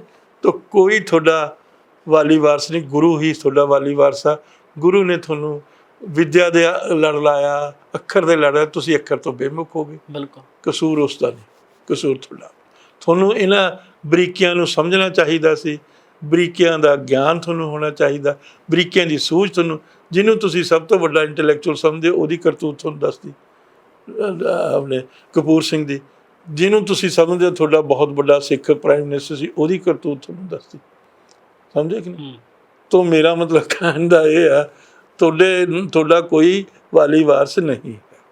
ਡਾਕਟਰ ਸਾਹਿਬ, ਇੱਕ ਹੋਰ ਆਪਣੇ ਤਜਰਬੇ ਤੋਂ ਹੋਵੇ ਵੀ ਕਿਉਂ ਜੀ, ਕਿਉਂ ਹੋਵੇ, ਇੱਕ ਹੋਰ ਆਪਣੇ ਤੁਸੀਂ ਤਜਰਬੇ ਤੋਂ ਦੱਸਿਓ ਕਿ ਜਿਸ ਹਿਸਾਬ ਦੇ ਨਾਲ ਦੂਜੇ ਸੂਬਿਆਂ ਦੀ, ਦੂਜੇ ਖਿੱਤਿਆਂ ਦੀ ਗੱਲ ਕੀਤੀ ਜਾਂਦੀ ਹੈ ਕਿ ਕੋਈ ਕੋਲਾ ਉਗਾ ਰਿਹਾ ਹੈ, ਕੋਈ ਵੱਖੋ ਵੱਖਰੇ ਜਿਹੜਾ ਉਹਨਾਂ ਦਾ ਸਰੋਤ ਹੈ ਉਹ ਆਪਣੇ ਹਿਸਾਬ ਦੇ ਨਾਲ ਉਹ ਪੈਦਾ ਕਰਦੇ ਨੇ ਤੇ ਬਾਅਦ ਚ ਉਹਨਾਂ ਨੂੰ ਸੇਲ ਕੀਤਾ ਜਾਂਦਾ ਹੈ। ਕਿ ਪੰਜਾਬ ਮਾਰਬਲ ਨਹੀਂ ਤੁਸੀਂ ਖਰੀਦਦੇ, ਕਿਸ ਕੀਮਤ ਤੇ ਖਰੀਦਦੇ ਹੋ? ਰਾਜਸਥਾਨ ਤੋਂ। ਕੋਲਾ ਤੁਸੀਂ ਖਰੀਦਦੇ ਹੋ, ਲੱਕੜ ਤੁਸੀਂ ਲੈ ਕੇ ਆਉਂਦੇ ਹੋ ਮੱਧ ਪ੍ਰਦੇਸ਼ ਤੋਂ, ਟੀਕ ਕਿੰਨੀ ਮਹਿੰਗੀ ਹੈ, ਪੈਸੇ ਨਹੀਂ ਦਿੰਦੇ। ਅਸਾਮ ਤੋਂ ਤੁਸੀਂ ਲੱਕੜ ਲੈ ਕੇ ਆਉਂਦੇ, ਬਿਲਕੁਲ, ਪਰ ਜੋ ਤੁਹਾਡੀ ਪ੍ਰੋਡਕਟ ਆ ਉਹ ਤੁਸੀਂ ਵੇਚ ਨਹੀਂ ਸਕਦੇ, ਉਹ ਤੁਹਾਡੇ ਹੱਥ 'ਚ ਨਹੀਂ, ਤੁਹਾਡੇ ਕੰਟਰੋਲ 'ਚ ਨਹੀਂ, ਤੁਹਾਡੇ ਕਿਸੇ ਹਿਸਾਬ 'ਚ ਨਹੀਂ ਹੈਗੀ, ਤੋਂ ਖੋਹ ਲਈ ਗਈ। ਪੰਜਾਬ ਦੇ ਇਤਿਹਾਸ ਦੇ ਵਿੱਚ ਪੰਜਾਬ ਨੂੰ ਕਦੇ ਪੰਜਾਬ ਦੇ ਪਾਣੀਆਂ ਦਾ ਮੁੱਲ ਦਿੱਤਾ ਕਿਸੇ ਸੂਬੇ ਨੇ? ਕਿਸੇ ਨੇ ਕਿਉਂ ਦੇਣਗੇ? ਜੋ ਤੁਸੀਂ, ਤੁਹਾਡੇ ਆਪਣੇ ਹੀ ਬੰਦੇ ਨਹੀਂ, ਤੁਹਾਡੇ ਆਪਣੇ ਬੰਦਿਆਂ ਨੇ ਹੀ ਲੁਟਾਇਆ ਪੰਜਾਬ ਨੂੰ। ਮੈਂ ਕਿਹਦਾ ਨਾਂ ਲੈ ਰਿਹਾ? ਕਿਹਦਾ ਨਾਂ ਲੈ ਰਿਹਾ? ਸਿੱਖਾਂ ਦਾ ਹੀ ਨਾਂ ਲੈ ਰਿਹਾ। ਦਰਬਾਰਾ ਸਿੰਘ ਕੌਣ ਸੀ? ਪੱਗੜ ਬੰਨਿਆ ਹੋਇਆ ਸੀ, ਦੇਖੀ ਫੋਟੋ ਕਿਤੇ, ਸਮਝੇ ਕਿ ਨਹੀਂ? ਬੜਾ ਪਾਠ ਕਰਦੇ, ਕਿਸੇ ਸਾਧਾ ਸੰਤਾਂ ਜਿਹਨਾਂ ਦੇ ਕੋਲ ਜਾਂਦਾ ਸੀ। ਜਿੰਨੇ ਇਹ ਸਾਧ ਸੰਤ ਹਨ, ਉਹਨਾਂ ਨੇ ਸਿੱਖੀ ਨੂੰ, ਪੰਜਾਬ ਨੂੰ ਤਬਾਹ ਕੀਤਾ। ਕਿਸੇ ਵੇਲੇ ਫੇਰ ਤੈਨੂੰ ਦੱਸ ਦੂੰਗਾ, ਸਮਝੇ ਕਿ ਨਹੀਂ? ਤਾਂ ਮੇਰਾ ਮਤਲਬ ਕਹਿਣ ਦਾ ਇਹ ਆ, ਜਿੰਨੇ ਪੜ੍ਹੇ ਲਿਖੇ ਲੋਕ ਆ, ਕਿਹੜੀ ਪੜ੍ਹਾਈ ਹੈ, ਕਿਹੜੀ ਕਪੂਰ ਸਿੰਘ ਦੀ ਪੜ੍ਹਾਈ ਸੀ ਜਿਸ ਨੇ, ਜੇ ਉੱਥੇ ਚੱਜ ਦੀ ਸਪੀਚ ਕੀਤੀ ਹੁੰਦੀ, ਇੰਡੀਅਨ ਕਨਸਟੀਟਿਊਸ਼ਨ ਪੜ੍ਹਿਆ ਹੁੰਦਾ, ਪਤਾ ਹੁੰਦਾ ਰੀਆਰਗੇਨਾਈਜੇਸ਼ਨ ਐਕਟ ਕਿੰਨੀ ਮਤਲਬ ਪੰਜਾਬ ਦੇ ਨਾਲ ਘਾਤਕ ਆ, ਉਹਨੂੰ ਬੋਲਣਾ ਚਾਹੀਦਾ ਸੀ ਵੀ ਇੰਡੀਅਨ ਕਨਸਟੀਟਿਊਸ਼ਨ ਦੇ ਵਿੱਚ ਇਹ ਚੀਜ਼ ਅਲਾਉਡ ਹੀ ਨਹੀਂ, ਇਹ ਅਨਕਨਸਟੀਟਿਊਸ਼ਨਲ ਅਲਟਰਾ ਵਾਇਰਸ ਹੈ, ਸਮਝੇ ਕਿ ਨਹੀਂ। ਤੋ ਇਹ ਗੱਲ ਹੈ। ਪੰਜਾਬ ਦੇ ਲੋਕਾਂ ਵਾਸਤੇ ਮੈਸੇਜ ਮੈਂ ਪੰਜਾਬ ਦੇ ਲੋਕਾਂ ਨੂੰ ਇੱਕੋ ਮੈਸੇਜ ਦਿੰਦਾ ਹੁੰਦਾ ਵੀ ਭਾਈ ਪੜ੍ਹੋ, ਪੜ੍ਹੋ, ਅੱਖਰ ਦੇ ਲੜ ਲੱਗੋ, ਅੱਖਰ ਤੋਂ ਬੇਮੁਖ ਮਤ ਹੋਵੋ। ਜੇ ਤੁਸੀਂ ਅੱਖਰ ਤੋਂ ਬੇਮੁਖ ਹੁੰਦੇ ਹੋ ਤਾਂ ਤੁਹਾਡਾ ਕੋਈ, ਤੁਸੀਂ ਆਪਣੇ ਆਪ ਨੂੰ ਬਚਾ ਨਹੀਂ ਸਕਦੇ। ਜਿੰਨੀਆਂ ਘੱਟ ਗਿਣਤੀਆਂ ਜੇ ਦੁਨੀਆ ਦੇ ਵਿੱਚ ਸਰਵਾਈਵ ਕਰਨਗੀਆਂ on the intellectual level they will survive, not being illiterate uneducated. Uneducated illiterate ਜਿਹੜਾ ਮਾਈਨੋਰਿਟੀ ਨਹੀਂ ਰਹਿ ਸਕਦੀ, ਉਹ ਮੈਜੋਰਟੀ ਰਹਿ ਸਕਦੀ। ਬਿਲਕੁਲ।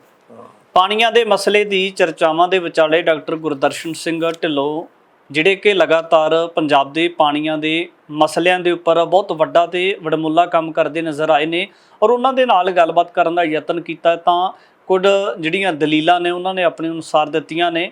ਸਮਾਜ ਦੇ ਵਿੱਚ ਇਸ ਤਰ੍ਹਾਂ ਦੀਆਂ ਤਮਾਮ ਸਾਰੀਆਂ ਸ਼ਖਸੀਅਤਾਂ ਦੇ ਨਾਲ ਵੱਖ-ਵੱਖ ਵਿਸ਼ਿਆਂ ਦੇ ਉੱਪਰ ਅੱਗੇ ਵੀ ਗੱਲਬਾਤ ਲੈ ਕੇ ਤੁਹਾਡੇ ਦਰਮਿਆਨ ਹਾਜ਼ਰ ਹੁੰਦੇ ਰਹਾਂਗੇ। ਧੰਨਵਾਦ।